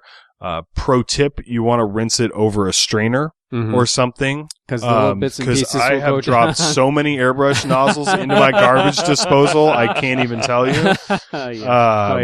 And you're like, well, there's $16. And you're like, and when you're doing it, you're like, I really should put a strainer thing. Yeah. Oh, God. And you have to get it because you can't leave this metal piece in your garbage disposal. Those are fun. Those are fun times. It's always 1:30 in the morning when that happens. Yeah. But yeah, so I'll soak it overnight. If you're using Simple Green or something like that, you don't want to leave it in there too long. Yeah. Because these are caustic chemicals and they break down the paint really pretty quick. So you really only need to leave it in there for a few hours. Yeah. And then if you rinse it thoroughly with water, you should be fine. One of the tricks I do is I'll take a paper towel and I'll soak it in some of the cleaner and I'll just roll the needle up in that. Oh, and I'll put that off to the side. That's probably more safe that way. Anyway. So that way it's not resting on anything. It's not just laying in a tray somewhere with other metal parts. Because as soon as that tip gets hit, the needle's done. There's nothing you can do. You have to get a new one. So, so I'll roll it up in a paper towel, put that off to the side. I'll put all the other parts like in a coffee cup and just let them soak. And then I'll take them out, scrub them, rinse them real well. And then before I use the airbrush again, I'll spend probably 3 or 4 minutes just spraying water through it and backflowing it and spraying water and backflowing it, spraying water, backflowing it. Because you really, really don't, as much as you don't want the airbrush cleaner to get mixed with paint, you really don't want this stuff hanging around to get mixed with paint. I mean, don't use brake cleaner or anything crazy. I mean, you want to use just a degreaser. That's it. A degreaser is really good. You know, I think they make special airbrush cleaning solutions and stuff, but the LA is totally awesome, is what I use. I love it. Because it also strips models. It'll clean off your painting desk. I mean, this stuff is fantastic. Right. It'll do grout. But stuff slightly caustic to be fair. Yeah. You want to use wear gloves. How much of the fumes of this have you been calling? Plenty. Stuff's amazing. All right. No, that's good. And you know what we'll do is we'll post some links too. There are a lot of good, as you've mentioned to me before we started recording, there's a lot of good resources out there. There's a lot of good links. Especially for the manual, like if you're looking at an airbrush, it's tough to figure out how to take it apart and pull it back together. Yeah. But YouTube's the best resource for that. Yep. Yeah. And if you type cleaning airbrush, you'll get tons of stuff. Kenny Boucher's video is fantastic. Yeah. Yeah. He's really good. He's a bit of a personality. He could be a bit of acquired taste, but he's got some really good stuff. Yeah. I think, specifically his airbrush cleaning. His airbrush videos are really, really straightforward. They're really good. Yeah. Definitely before you start painting with your airbrush, learn how to clean it, because 10 minutes in, you're going to need to clean it. Yeah. And 10 minutes after that, you're going to need to clean it again. Yeah. So, and just like that kind of troubleshooting is where you can get discouraged if you don't know how to do it. Yeah. You can be like, oh, this isn't working for me. And then you put it down and you don't touch it again for 6 months. Yeah. When really it could be a very, very simple thing to fix, and Yep. you can kind of get back to practicing within a couple minutes. But if you don't know, then you're going to get frustrated and potentially be like, well, airbrushing doesn't work for me, or I can't get this to work. Or, Then you feel like you wasted money. Right. Yeah. And then it is frustrating. Airbrushing is not easy. It is frustrating. I still have nights when the paint's fighting me and I can't get something to not splatter and I can't get the blends and this is coming out all runny, and but if you know how to troubleshoot it and then at least you have that skill set going in where you're like, okay, but I think I remember that meant this, so I'm going to clean this part, and then it works, and then you're gaining more confidence as you're going. And you say, okay, well, I figured that out, so I can figure this out. And it's part of that whole just getting more comfortable with it in general. Yeah, for sure. Good. All right. So hopefully you enjoyed our segment with Demystifying the Airbrush. I think next time we're going to talk colors. So next we're going to actually talk about blending colors. Yeah. Which is the best part. Now it's time for a hobby segment with Colin from Legalized Mischief Productions. How you doing, Colin? Fantastic. How are you? I'm good. So, this is the latest in the series of Demystifying the Airbrush. And this particular episode, we're going to talk about shooting colors. If you're following us thus far, hopefully you've gotten to a point where you have an airbrush and you're comfortable cleaning it and you're feeling good about just shooting base coats. But at some point, you want to start doing some of the cool blends that only an airbrush really is capable of doing easily. So, really talk about the idea of a color. So I want to airbrush a color. Where do we start with that?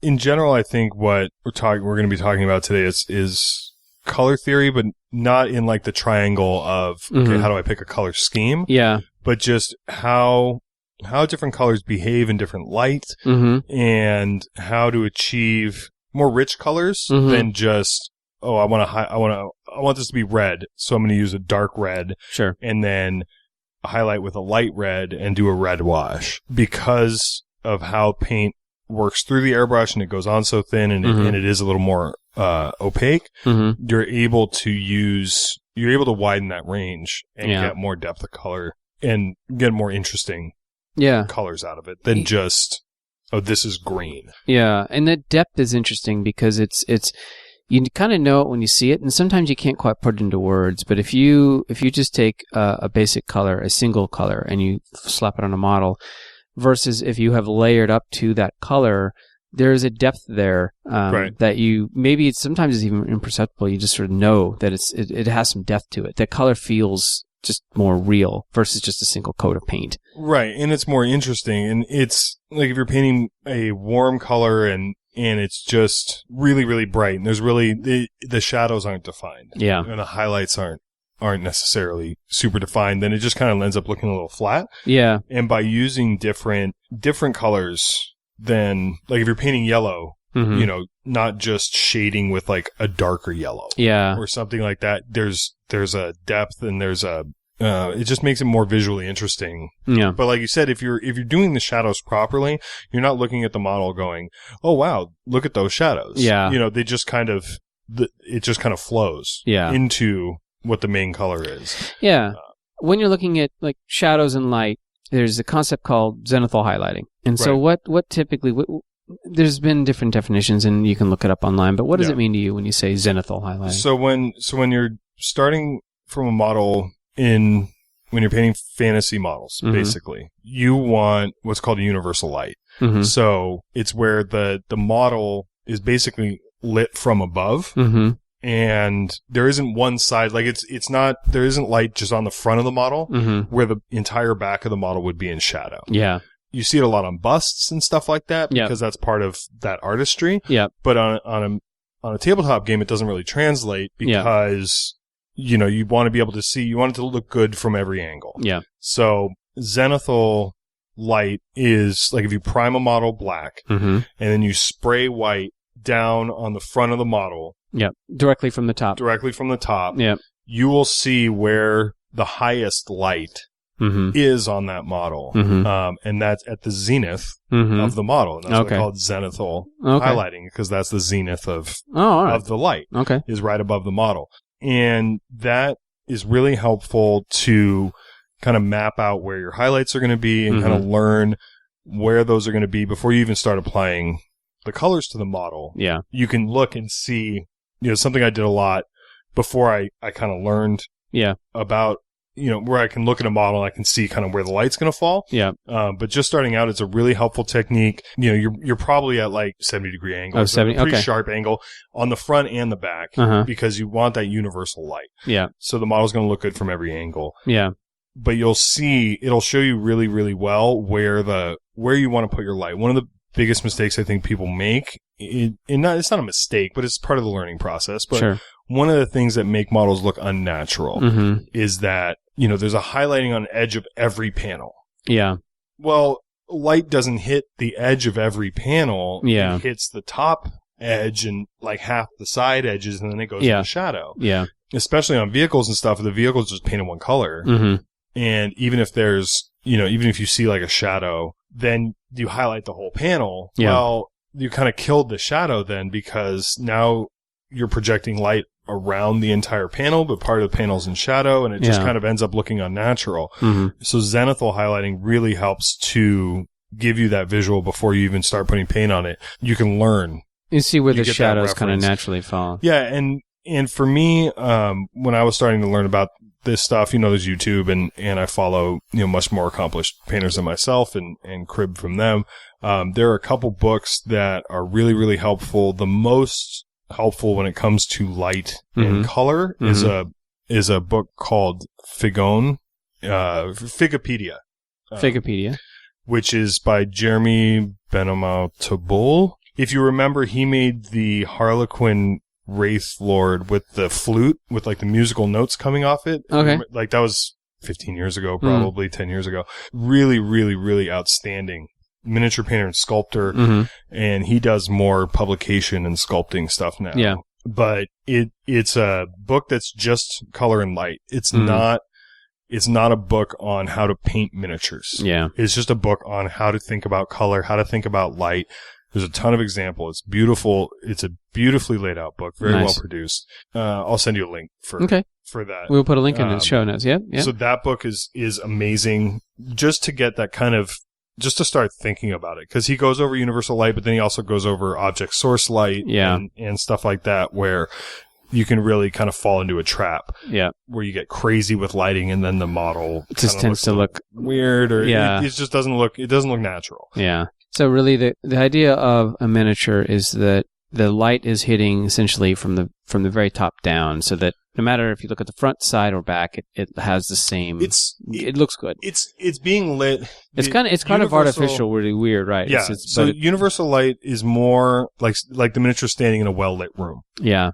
So it's being lit from multiple sides, but not in like a super high contrasty kind of way. It's all around it where it still has shadows. It's still, generally from the top down, but it's like if it's a model standing in a room with a lamp in each corner. Okay. Because if you do extreme source lighting, which you've seen, some people do, some people do, but it's really hard to pull off. But then if you're looking at the back of your model, it's going to be, violet. Yeah. Like the whole thing. It's going to be violet and black. Yeah. You're like, okay. Yeah. So this model looks good from one angle. Yeah. It doesn't really work for gaming. So for the lighting, the Figopedia, really, really good book. And then when you're getting into actual colors, really Angel Giraldez's Model Masterclass Volume 1 is a fantastic resource. I mean, I've just blatantly stolen recipes from him. He works all with Vallejo colors, so it's not GW specific. But what he does and what I learned from him is looking through his specific recipes, and again, just a wonderfully produced book, is shading and highlighting using different colors and he does a lot of texture. He does, and he works on infinity models, which are insanely detailed and tiny. And he works with like a high contrast style, but it's where I learned to shade red with purple. It's where I learned to shade green with brown, or red with like a dark green, which at first doesn't really make sense. And then, you kind of get into it and you start experimenting with it. Yeah. And you start to see these kind of more natural shadow. Like he doesn't shade with black. Yeah. He shades with really dark purple. Yeah. Because shadows aren't black. They're blue and purple. Yeah. Very, very few. If there's light, there's some sort of filter to it. It's not like a dark room is black because you can't see anything. Yeah. So it and that just kind of adds another layer of interest, another layer of visual interest. So that really expanded kind of my palette when it came to painting versus just, I'm painting red, I'm going to use reds. Yeah. I'm painting blue, I'm going to use blues to do all this. So those are two. So Figopedia and then Angel Giraldez's Model Masterclass are two really good resources to pick up a physical book and look through it. Those are things that I go back to pretty often. If I'm stuck or if I'm just thinking about a new color scheme, I'll go leaf through that and just try and see different approaches and stuff that I don't necessarily think about at the top of my head. So if, especially if you're just getting started, having that example right in front of you to say, this is what this looks like. This is what this recipe looks like. This is what shading with purple looks like. Yeah. Then you can go and take that and say, okay, well, I want to do this over here, but I'm also doing red. So I can take this concept and kind of work on it. Yeah. So really, really helpful. Going back to with zenithal highlighting, if you take a lamp, for example, and you hold a model underneath it, you can kind of see where the shadows and the light will fall. Absolutely. And so like if you spray a Space Marine from the top down, you're going to see the helmet, the top kind of the very top shoulder bump pads. Of the shoulder pads, the top maybe third of his arms, top of the knee pad, and the feet, which people usually forget. Yeah, but the fronts of his feet. Yeah. Fronts of his feet, and then the back kind of heels and the back part of his leg armor and the very top of the backpack. Yeah. The middle band on a Space Marine is going to be pretty dark. Yeah. Because the top overshadowing it. Yeah. What's behind the bolter is going to be dark if it's held close to the body because light's not getting back there. I mean, if you look at Space Marines that paint, like the back of the bolter isn't even painted. Yeah. It's just black. Yeah. Or whatever the shadow color for the bolter is. Sure. Because one, you're not going to turn the model upside down and look underneath it to critique, gaming miniatures. Sure. And it's not going to have light.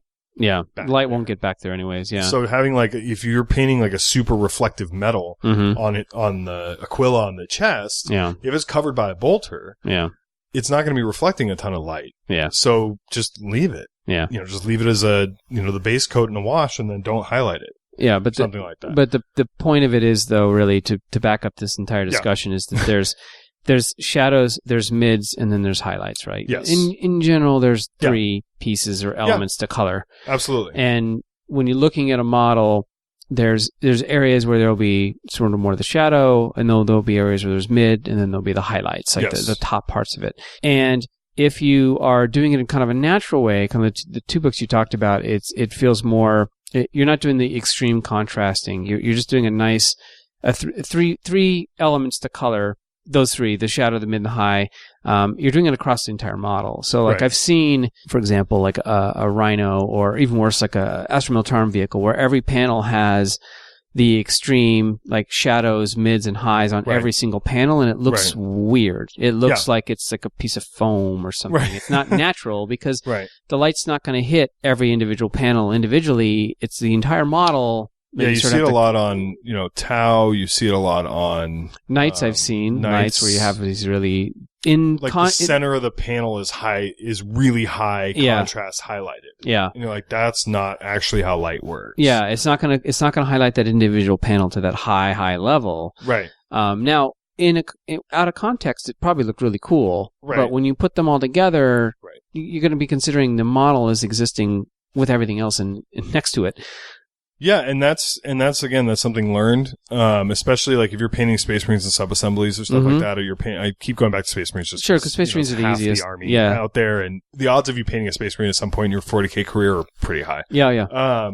If you're painting in sub-assemblies, it's something you have to be cognizant of because you can put them back together and then go, oh, whoops, that's my light source is way off in this thing. That arm looks really funky. Yeah, because it's just off, and if you're doing it correctly, you'll notice that it's off. Yeah. Tau run into that a lot with the battle suits where the highlighting can get super funky. In general, less is more. Yeah. The highlight is the least amount of paint out of the three steps. Yeah. So the highlight it's not the least, it's the most important really, for getting that overall look. Yeah. But it is the least amount of application out of the three. The mid is going to be of the most. Yeah. And the way I go about it is I do the mid tone first. Mm-hmm.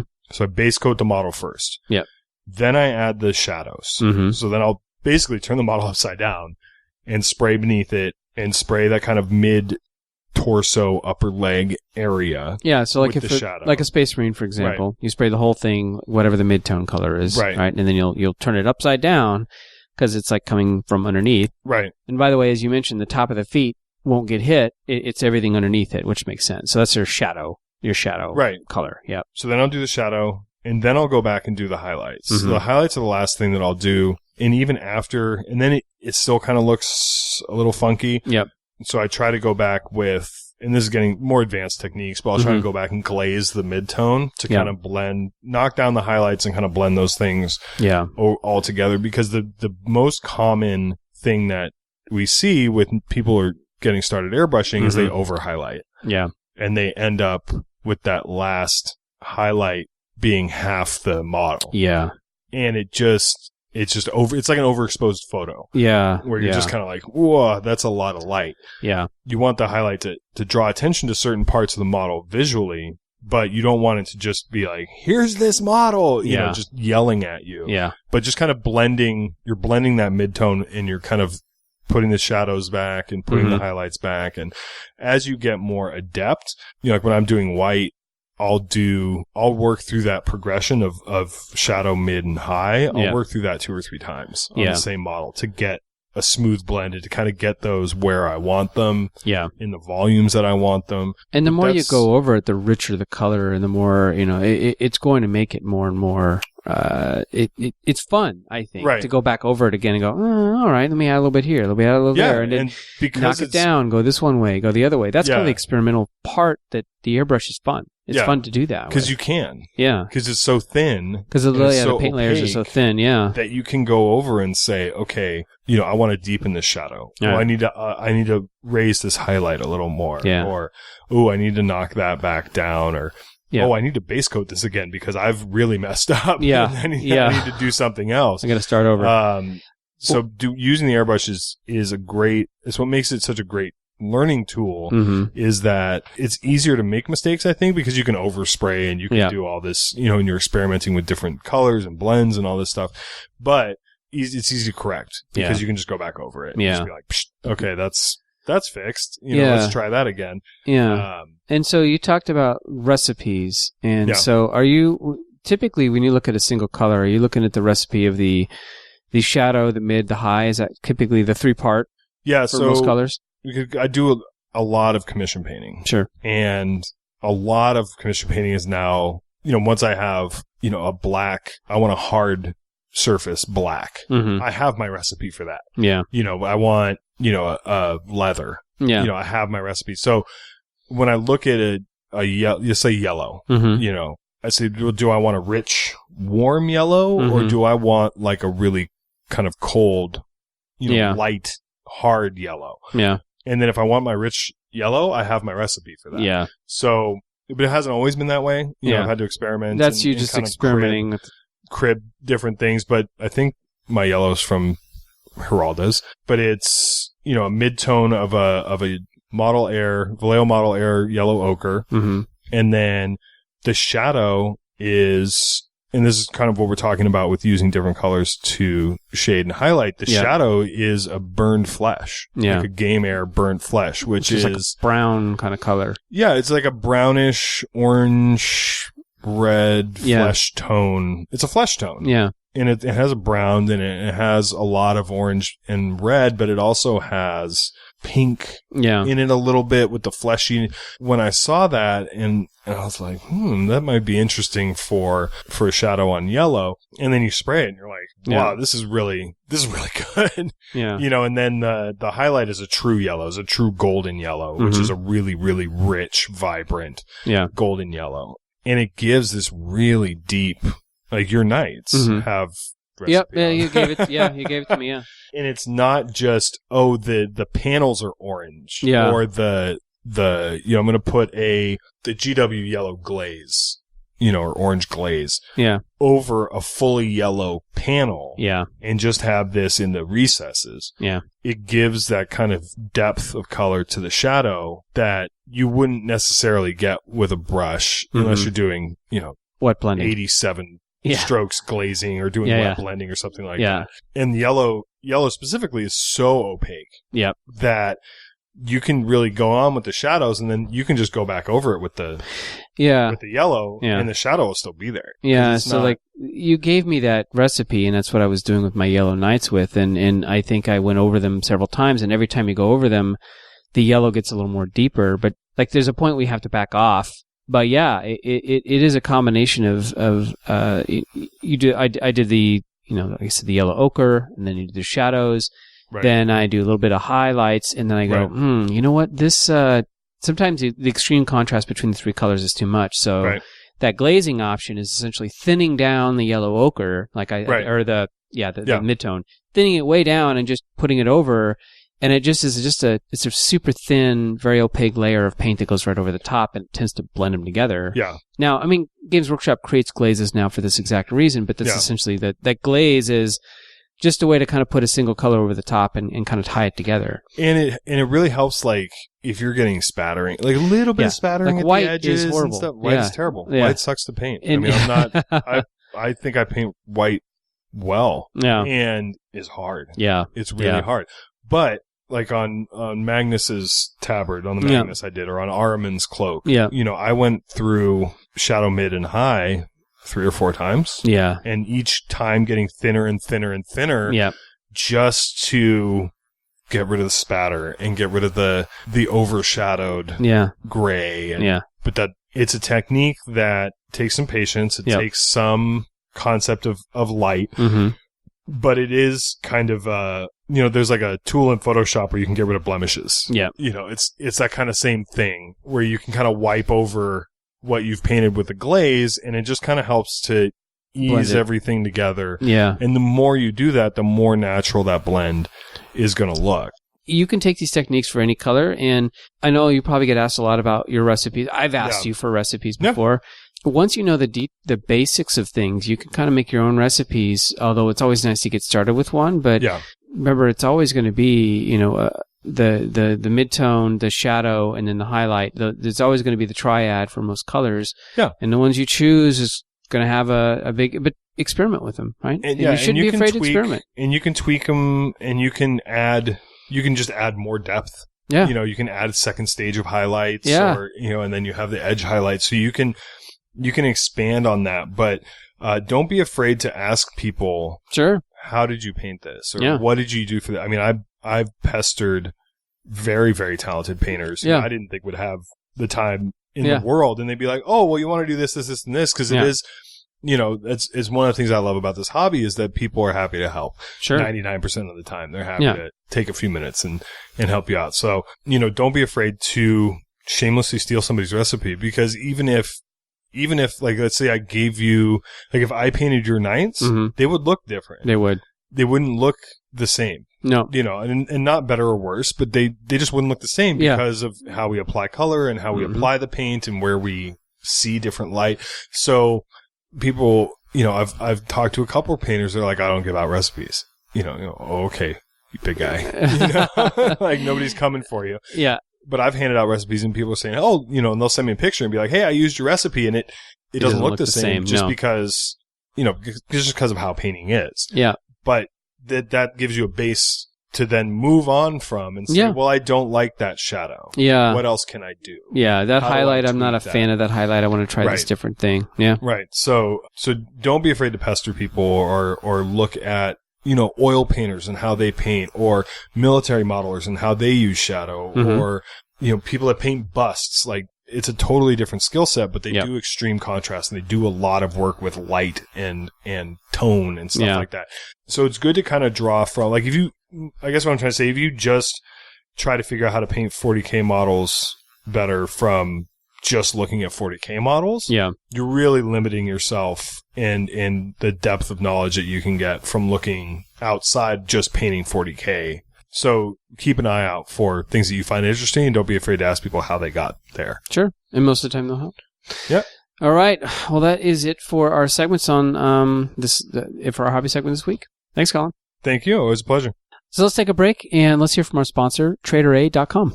If you're like most Warhammer players, you own a ton of models. At one time, you had big plans for these models, but now they just kind of sit, gathering dust, unused and unloved. It's time to clean out your closet of shame. Visit TraderA.com and get cash for your used models. TraderA is run by Captain A, someone who's been in the community a long time and has done a lot to grow the hobby. He's also a personal friend of the show. Unopened boxes, models on a sprue, half-built models, primed, painted, even bits have value. The process is simple. Send him a list of what you have. He'll send you a quote.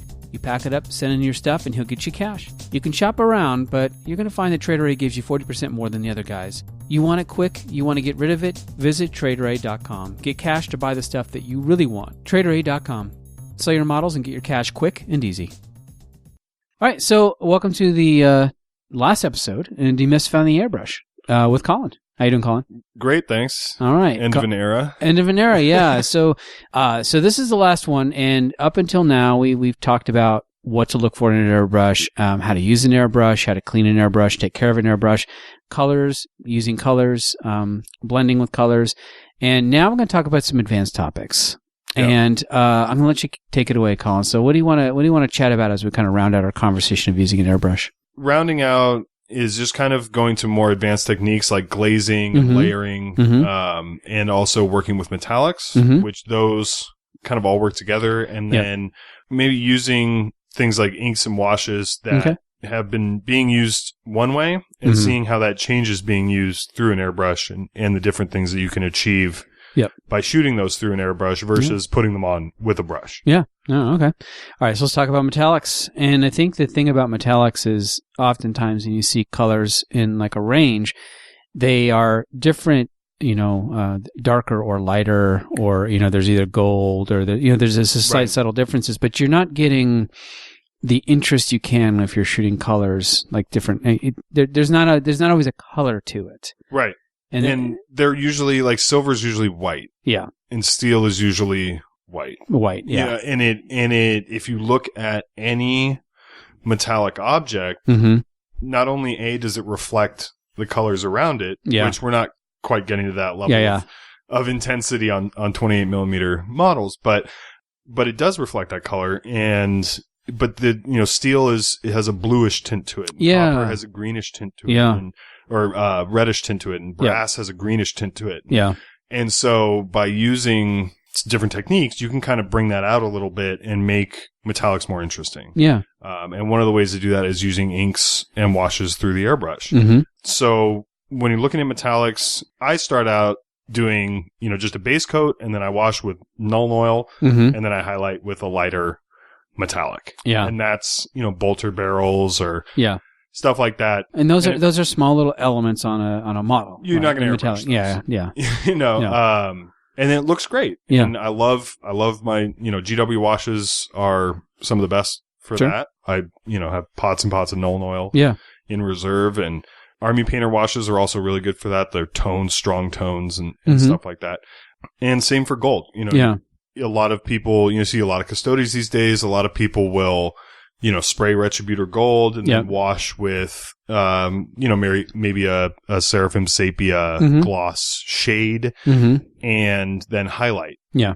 And that looks good, but there isn't that kind of richness and depth of interest that you can get if you take it maybe one step further with metallics. And the one way to do that is by using, kind of different metallics or a darker metallic to do the shadows. Yeah. And one way to add some more visual interest is by mixing those metallics with inks. Yeah. And just real quick before we get too far into that, some of the best ranges to airbrush metallics or that have airbrush metallics, Vallejo has a range called Metal Color. Oh, so good. And they're just... It's like so, butter. I mean, it's good. Yeah. And it is... And they have every color you want, honestly. They have a super crazy amount of colors. Yeah. And it's meant for the design and the development of it was for military modeling where you have a difference between, matte aluminum, jet engine fins and, the steel body of an unpainted Sherman tank or something. Yeah. So there's this huge variation in tone with their metallics. My favorite is called Exhaust Manifold, and it has almost a brownish, greenish tint to it. Yeah. And you wash that with Nuln Oil, and it's like magic happens. Yeah. I mean, it's just incredible. And then it goes all the way up through, and then there's pale, so like Exhaust Manifold and Pale Burnt Metal are my two favorite. Their chrome is really, really bright and white and clean. Yeah. But they have a whole range. Of steel and silver metallics. They don't have many golds and coppers and stuff because that's less prevalent in military modeling. That's true. But the quality of these paints is just incredible. And they have enough tone differentiation that you could do what we talked about with colors. You could do the dark and then and like a highlight tone or absolutely. I mean, I did a Grey Knights army recently where I used 3 different metal color metallic silvers. And for the base coat, the shadow, and the highlight, and they were pretty close to being done. Yeah. I mean, they were, you could see the variation because there's so much difference. Yeah. And they just go on smooth as butter. You can use them with a brush. They're fantastic. Yeah. And I'm sure there's others out there, but to me, I guess a part of painting is you find something that works and you just use it. Absolutely. You just go, that's good. Absolutely. I mean, and so for my steel metallics, they're all I use anymore for the most part. For golds, I use Scale 75. Okay. Scale 75 has really good silvers as well, but they're not. They're finicky. They're finicky, and they're just not as good value. I mean, you get this huge pot of paint from Vallejo for $6. Yeah. And it's just they're just the best. Yep. But Scale 75 golds are the best that I've found to shoot through an airbrush because gold can tend to be a little chunky. Yeah. And it's really hard to. You can't really take a Retributor gold and just thin it and shoot it. Yeah. It would be tough. Yeah. But Scale 75 golds and Scale 75 golds, they've kind of split their selection into cold gold that has a more greenish hue to it and warm gold that has a more reddish hue to it. Oh, okay. So if you're doing, like when I do Space Wolves and it's this cold gray in a cold environment. Yeah. I want to do a more kind of older looking, greenish gold. It's got that. What is it? What's that effect when like copper starts to verdigris, which I know doesn't work on gold. I know. It's one of my biggest pet peeves. It is, but it's almost like it's not mimicking that, but it gives it some tarnish. Age. It gives it a little tarnish. It gives it a little age versus the kind of warmer, cleaner golds, which is what I use for things like custodies. The custodies, that makes sense. And that's where, and so their range is fantastic because you can buy a gold set from them and it'll have both of those kind of tracks Yeah. in the box. That's And cool. I like it too because they send you a little pamphlet that shows you kind of a recipe Okay. for each style of gold Nice. in the box. Nice. So it's a good value. So scale 75 for golds, and then the Vallejo for the Vallejo for the silvers. For brass and bronze, I really like Game Color. Game Color. The tinny tin and the brassy brass. Yeah. I mean, It works. it's great. So when you're painting, like when you say, okay, so you have these three colors, Mm-hmm. the dark silver, the medium, and then the really light chrome for the highlights. Yeah. What I like to do is, for example, with silver, I'll mix in kind of a blue ink into the darker silver. The darker piece. For the shadow. Because you get the blue tint from the bottom, right? So Right. that's the shadow color. And so when you say ink, what is it specifically you're talking about? So inks versus washes, Mhm. we should probably cover briefly. Yeah. And ink is a very densely pigmented, but very, very thin paint. Yeah. And usually very vibrant. Yeah. So if you've been painting for a while, you remember Citadel inks, Yeah. which they don't make anymore. No, because Games Workshop doesn't create inks. They don't do inks anymore. They don't do inks anymore. No. So, but Vallejo does, Mhm. Scale 75 does, and they're unbelievable. Mm-hmm. And P3 has a No. really good range of inks. They have turquoise and brown and flesh and blue and green. Yep. P3 inks are fantastic. I really Nice. like those. Nice. And then you can use artist acrylics inks like Daler-Rowney, or there are a million. Yeah, producers you of could literally go to like the artist, like the art section of a hobby Michaels. store. You can go to Michaels and get get acrylic like, inks. Yeah, which usually had a little like dropper bottle. Yeah. A rubber dropper And bottle. those are a phenomenal value. I mean, Yeah. you get a ton of paint for what you pay for those. Yeah. But these won't flow into the recesses. Mhm. These won't shade things. like a wash might. Yeah. Right. These will tint whatever's underneath them Yeah. that color. Yeah. So one of the things, so when you mix the blue ink with a metallic, it'll darken it, but it'll give it kind of a blue tinge Mm-hmm. without kind of diluting the punch of the metallic. Yeah. And so it gives this really nice, subtle effect Mhm. where you're not looking at blue metal, Yeah. but your eye will pick up. It's just adding more interest. It's a different hue to the metal than it was before. So like when we were talking about painting your knights, you came over and we went over kind of this technique with shooting some blues and some purples into the underside of the knight chassis, the metal chassis, to kind of get that visual interest. Yeah. Yeah. I mean, I had the knight is a perfect example. The skeleton piece. Yeah. It's all metallic. So Right. I brought the legs over, and then you basically, we shot it with Vallejo metal. Yeah. And it was the darker color, and then we kind of took a medium tone to kind of hit more from the top down. But then you're like, oh, well, let's try these inks. And it was like a blue ink. And you literally shot, just in this case, it was just a straight ink. You didn't actually mix it, I think. Watered way down. Watered way down. Yeah. You have to water these things way down. Almost didn't mention that. Yeah. Because they are so heavily pigmented. Yeah. Yeah. If you're just tinting metallics or something, you don't have to mix. You can also just water it way down. Yeah. So either mix it or water it way down, but it does make it look interesting because you see it's a flat, it's a beautiful, buttery smooth, darker silver. But you throw the blue in there, and it gives it just enough of a interest. And you're not spraying all of it; you're spraying it from the bottom like you would like a shadow color, right? And you're even being a little more selective, I think, with that. So you can get some really interesting colors on there too. And it gives it a more natural feel. Yeah. And it gives it a little bit more, I guess, I mean, we keep saying visual interest, but it gives it a little bit more realism and a little bit more crunched where, okay, that's interesting. And you may not even notice it necessarily. I mean, because, also depending on if something's a little more weathered or it's a little more beaten, like, I just recently did a Warhound Titan. Yeah. And I was spraying the metallics with blue and purple and a brown, like a sienna, burnt umber kind of, because, metal does get discolored in weird ways. Yeah. And if you do Google image searches for, decaying iron or decaying steel or, you can do whatever you want. I mean, depending on the environment it's in, greens can come in and yellows and purples. And so it's really fun to play with that. And the nice thing is if you water it down too much and it just kind of goes, you can take a paper towel and just kind of blot it off. And if that ruins that part of the model, guess what? Metallics cover literally anything. Yep. So you can just go back and just take your mid-tone and go, and okay, spray it right over. I'll try again. It was super fun. We spent just a couple hours and we're just like playing around with like, let's try this color. Let's try that color. Let's try the underside of this. And you were kind of shooting, the Gray Knight, what do they call them? The Dread Knights. Dread Knights. And it was like, oh, let's try this. Let's try that. And it was really fascinating to see.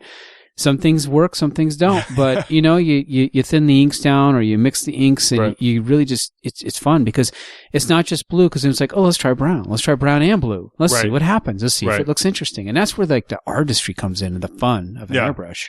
Yeah. And that's when you feel comfortable with the airbrush and how it functions and how it shoots, then you can be more comfortable to play around in this way. Yeah. Where you know how to fix your mistakes and you know how to fix, something that went wrong is not an immediate momentum killer. Yeah. Where you're like, oh God, I have to strip this model and start again. Yeah. Which is the worst feeling in the world. You're like, oh my God, I just messed up this model. I have to start again. And you'll reach, through repetition and through practice, you reach a point where you have that knowledge base to where you're like, oh, I messed that up. Okay, I just need to do this. And you can, so it allows you to play around with kind of more advanced techniques and there's less holding you back. Yeah. Because you're not as worried about, when you're talking about spraying the Dread Knights, I knew that I wasn't going to get to where I wanted to get to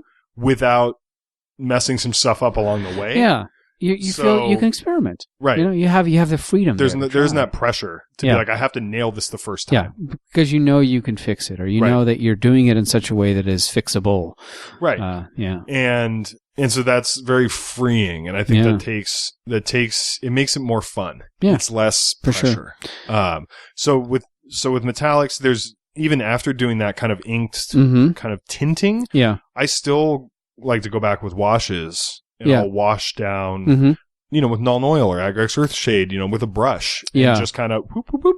And because those behave very differently as So let's go back to this. So that we talked about inks, now we're talking washes now. So washes flow into recesses and kind of tint the recesses. And they have a much lower surface tension and they're less heavily pigmented than an ink to where they don't necessarily, you're like the entire panel's not going to turn a different color of Agrax Earthshade. Yeah. Especially with the gloss washes that they have now that flow really well. That being said, you still want to be more selective with the wash. Yeah. Something I see a lot that new painters do is if they're shading like a tank or something, they'll rub the whole side of the tank. Yeah, they'll paint it like they're painting a brush. Yeah, right. Yeah. And then you get these dots and lines. Because it's all pools and it's all, because it doesn't behave in a uniform way. No. So. But an ink, you can do that. Yeah. You can tint a panel with an ink and it'll look good because it's opaque enough. So without digressing, washes, especially on metallics, really do something totally different than inks and necessary. Yeah. I think. Like I said, I live and die by Null Oil. Yeah. So, but when you're doing, so we talked about silver, like when you're doing gold, spray the Retributor gold. Yeah. And then take, like a dark brass or a dark copper, mix that in like a brass. Yeah. Like the old tin bits. Yeah. Which is pretty much the greatest color ever made. Yeah. For metallics.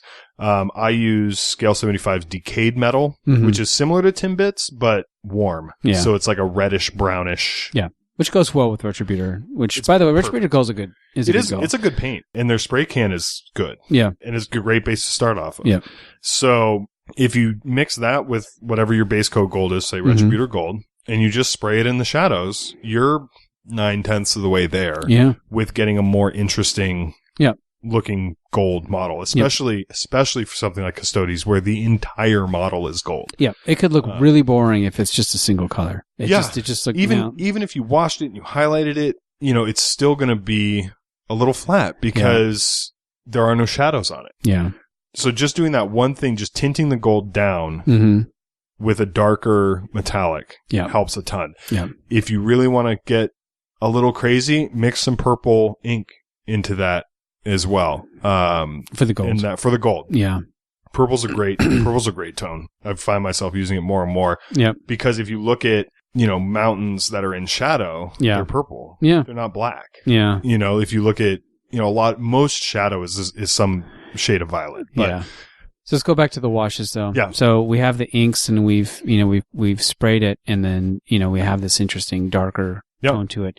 Washes flow in the recesses, and you said, you don't just paint a wash on. Like what I do is I will take it with a brush, and I will make sure that the wash goes over. I'm painting inside the recesses. Right. I'm painting the recesses. Right. I mean, depending on what you want to do. Yeah. But in general, yeah. I mean, you go back and, it's called wicking. It'll wick out of the tip of the brush with just flow right in. Capillary action. It'll just go right into the recesses, and that way the wash doesn't affect what's around it. Yeah.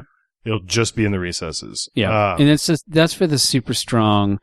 Like it's you do it for like panel lines, you do it for, the crevices, you do it for any sort of line that you want as a dark color. And that's just. And the nice thing is especially if you, let's say you've done the metallic coat and you've done all that. And if you just do a quick little varnish on the model and you go back and start to do kind of panel lines. Yeah. If you hit the top of the model, you just wipe it off with your finger. Yeah. You just whoop. And it kind of stays there. That's the thing too, is I think I did varnish between, like when I got the colors to look good, minus the washes, minus the recesses, you throw varnish on there and it kind of seals it. Not a lot, just a ton. And when I say varnish, I mean usually Vallejo. A dusting of varnish. A tiny little bit of varnish. You don't need much. Just because to set it. Because airbrush paints are so thin. Yeah. I've either forgotten or been like, oh, I'm fine, and kept going. And if your thumb is sweating and you move it too fast, you can wipe a little bit of paint off, and then you got to break it back out. So just doing a little, and you really don't. It's not like sealing the model for final. No, it's not that final one. This is just to get the colors set. And that helps too with the washes kind of wicking into the recesses and stuff. But when I'm washing, if I know I'm going to highlight a metallic after, like the whole thing, like say a Space Marine shoulder pad, I'll wash the whole band. I'll run the brush over the whole band, make sure I get the inside band so it creates that line between the metallic and the colored part of the pad itself. And then I'll go back and highlight the top of the pad and stuff like that. So, whereas with something like a Custodes model, I'm really only going to do the wash around the recesses and around the prominent parts and maybe where I have the shadow. Yeah. And I'll mix Agrax with a little bit of Coelia Nightshade or whatever the purple wash is. Yeah. And kind of go in and create a little bit more interest. So, do you spray washes through an airbrush? Sometimes. Yeah. Sometimes. It's a very different effect from spraying inks. Yeah. It's a lot more subtle. Yeah. So if you spray a wash through an airbrush, it won't really wick into the recesses. Oh, interesting. Okay. Unless you're spraying it on way too thick. Yeah, but it's almost like it's almost the effect of an ink then, because it's just dissipating. A little. Yeah. It is like the effect of an ink, but it's so light, which at times is really helpful. Yeah. One of my secret weapons is, to me, a smoke, which we tried out. Yeah. And when you're spraying it, you're like, God, this really isn't doing anything. But then you put it next to a model that you haven't sprayed with, to me, a smoke, and you're like, oh. It's so subtle when you're doing it, you don't notice it. Yeah. And so that was a really cool effect. But that's more how a wash will behave when you spray it. It's extremely subtle. It's a super thin. But if you want to give a little brownish tint to something, they're great for things like terrain. Yeah. Like if you're doing terrain and you're airbrushing on some Agrax or you're airbrushing on some Nuln Oil, it'll give this kind of old dirt almost. Especially when you're selective about it too. You could Yeah, you're not just hosing the whole thing down. It'll give this really interesting kind of, but very subtle. It's very, very, very subtle. So you wouldn't use a wash through an airbrush to say wash a Custodes. No. Because you have to hose it. And then it's not. And you might as well just break the brush out. Just do the brush. Because they behave as intended through a brush. Yeah. Not that there aren't uses for it, but whereas with inks, like you can use them to tint, But then another kind of more advanced technique would be like glazing with inks, which I do on the Custodies as well. Yeah. I also had a Blood Angels army that I painted for Horus Heresy, and I really wanted this rich, super rich arterial red for the Blood Angels, and I couldn't get it. I could not get there with just colors, just paints. Yeah. And so I'm like trying to figure it out, and the highlights always get washed out to like an orange or a pink, or I'm like, God. So I went online and started looking at how a bunch of people paint their Blood Angels, and then came across like ink glazing. I think it was for Custodies, but anyway, it was like the clear red for the Custodies.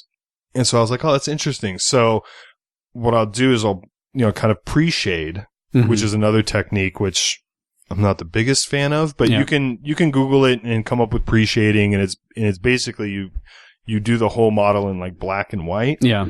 And then you go over it with a really thin color. Yeah. And that keeps the shadows and highlights. Yeah. My issue with pre-shading is that you're only getting one tone of that color. Yeah. It's just the black and white variations of that same color. Yeah. Right. So it's just a blacker version of that red and a whiter version of that red and the true version of that red. Yeah. There's no differentiation. There's no real interest there. That being said, it's a very quick and effective way to get a good, well-shaded model very quickly. It's good for like rhinos. I've seen it used often because it's very good for those boxy vehicles. And especially if you're new and you just want to get your thing ready for a tournament or whatever, and you're not really ready to explore really getting into color theory and color modulation and stuff, it can go really well. Yeah. But what I did with the Blood Angels is I pre-shaded with reds where I did the same thing. I did the base coat and then a shadow color of like a dark kind of purpley red, and then all the way up to way higher highlights than I would usually do with a very pale kind of pink fleshish really red. Okay, so super extreme, really extreme. And shameless plug, if you go to my Instagram at Legalized Mischief and scroll back 6 months maybe, you'll see I did a side-by-side of a Leviathan Dreadnought that I had pre-shaded with my red progression. Yeah. And then I hit it with the red ink from Scale 75. Yeah. And it just completely transformed the model. So it was a super ugly stage at one point, and then I wouldn't let that model out of the house like that. But when you're glazing with an ink, are you using it at full strength? Yeah, oh yeah. Okay. Yeah. I mean, this is full potency. You're using it as a paint. Really? At that point. But it's completely opaque. Yeah. So if you were to spray it on black, nothing would happen. Yeah. You just wouldn't even notice. Interesting. Really. Okay. But when you do this, especially with the color, the variation in color underneath, and then you spray that color ink on top. Yeah. It just is so rich. Yeah. And it's so vibrant. Like it really, I encourage people to check it out because it really blew my mind when I did it. And so I'm spraying this ink and I'm spraying it and I was just like, oh yeah, that's it. Yeah. Yeah, I got it. Yeah. Okay.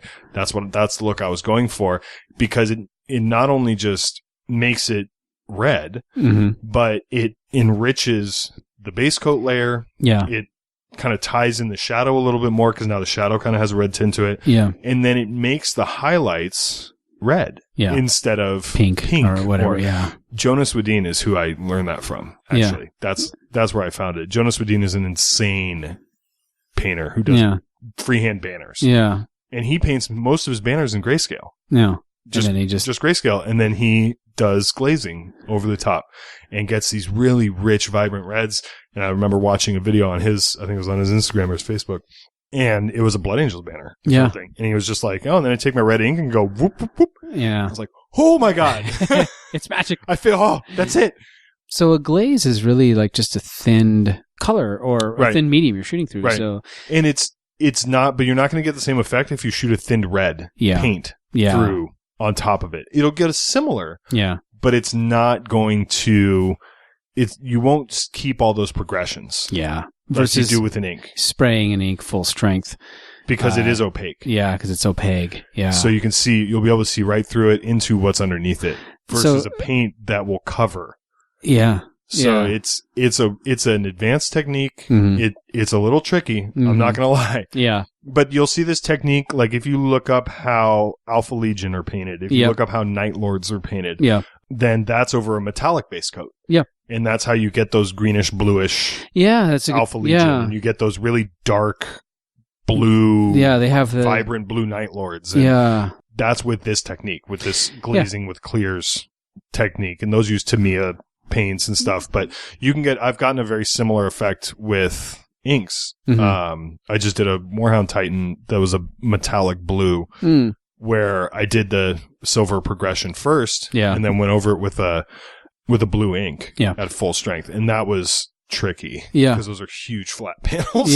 Don't try that at home, but don't try that first. Don't let that be the first thing you experiment on is your Warhound Titan. But but you talked about Alpha Legion. That's absolutely true. That they did basically, because I've seen, I at one point was looking to build and paint that army, and I went through every single variation of how people do it, and it's the metallics, the dark to light metallics, which are sprayed kind of, and then they'll use different variations of like blue or green inks or metallic inks or just metallics or inks. I mean, that are just kind of sprayed over it, but the metallic still shows through, but it has a color tint to it.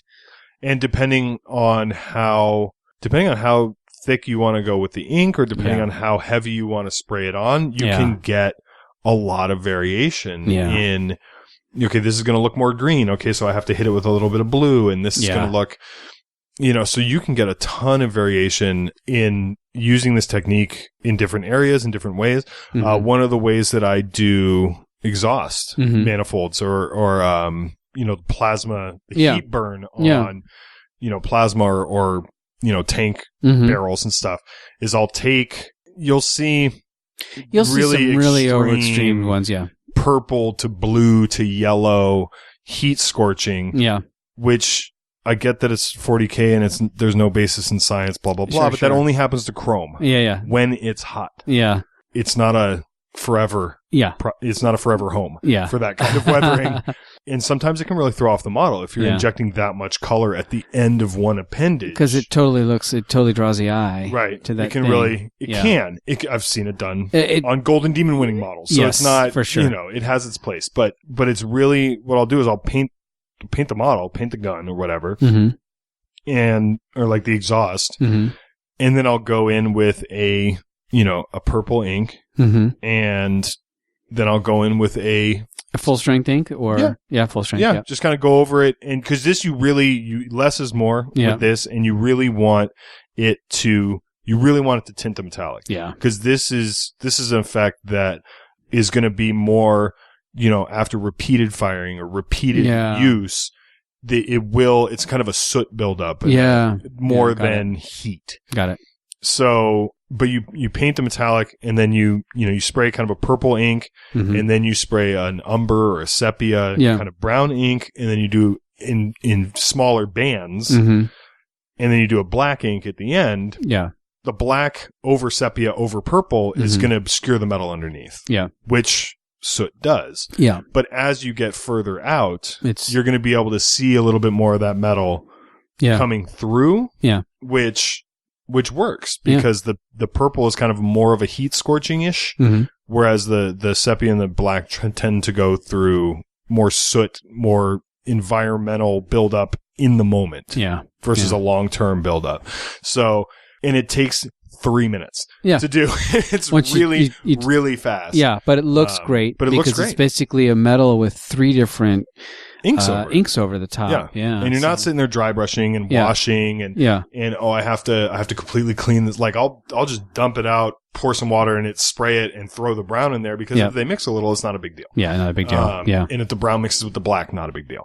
So it's quick, it's easy, it looks great, and that's what I like. That's what I like to find. That kind of quick and easy and looks great. Some places you have to devote the time, but inks in certain applications can really cut that down a lot. I could have tried to figure out how to get that Blood Angel red somehow, but instead I do a quick shade and then boom, hit it with the ink, and the ink layer takes 2 minutes, and it just completely brings the model it's tying all those colors together. Nice.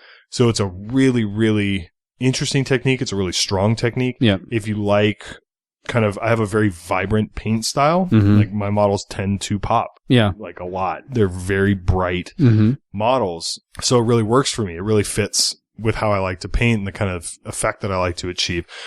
30K Thousand Suns is another way to look at that, because they have a kind of metallic red.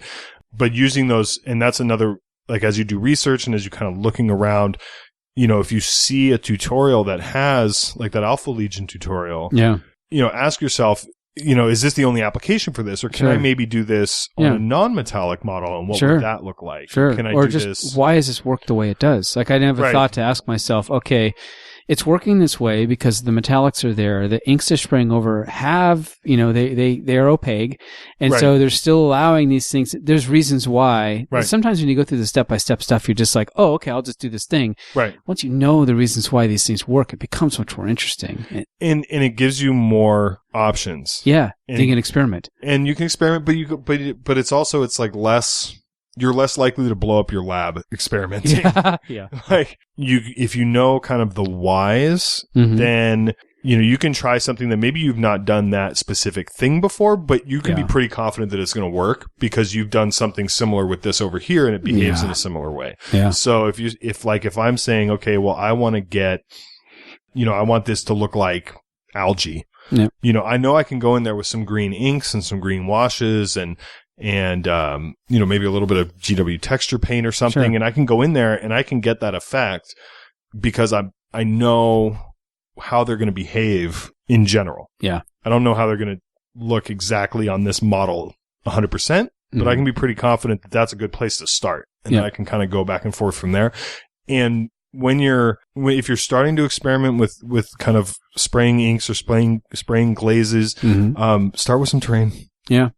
Or start with a Rhino, or start with, we've talked about it before, having a test model. Yep. I have a Contemptor Dreadnought, plastic Calth Contemptor Dreadnought, and that's always where I start. Yeah. And because I don't necessarily want to, as easy as it is to fix, there's even more freedom in a model you don't have to worry about fixing. Definitely, yeah. And terrain is the best place to because practice. Even if you make a mistake on it or whatever, it's still, just dry brush over it. You'll be fine. It's still good, and you can still use it. So, it's terrain. Somebody spilled something. Not a big deal. Yeah. So it's a really good. I think it's a great way to cap off the series because it kind of pulls from everything we've talked about so far into really getting a very interesting and rich color for whatever it is you're working on is going to be enhanced using some of these more advanced techniques through the airbrush with inks and glazes and stuff like that. Right. It's a lot, and it's a lot of fun. It's super amount of fun. Yeah. It's funny. You watch it once and it kind of opens up your world and go, wow, there's lots of things here. All right, Colin, thank you so much. Of course. Thank you. All right. And that's ends our series on demystifying the airbrush. Hopefully we've helped you and inspired you a little bit. Like I said, I will put some links into the other ones you've been on. And we'll have to do another hobby series soon sometime. Absolutely. Anytime. Awesome. All right. Thank you so much. Thank you. All right. Thanks for listening to Battlehosts. Remember to be a better gamer and build a better community. Good night.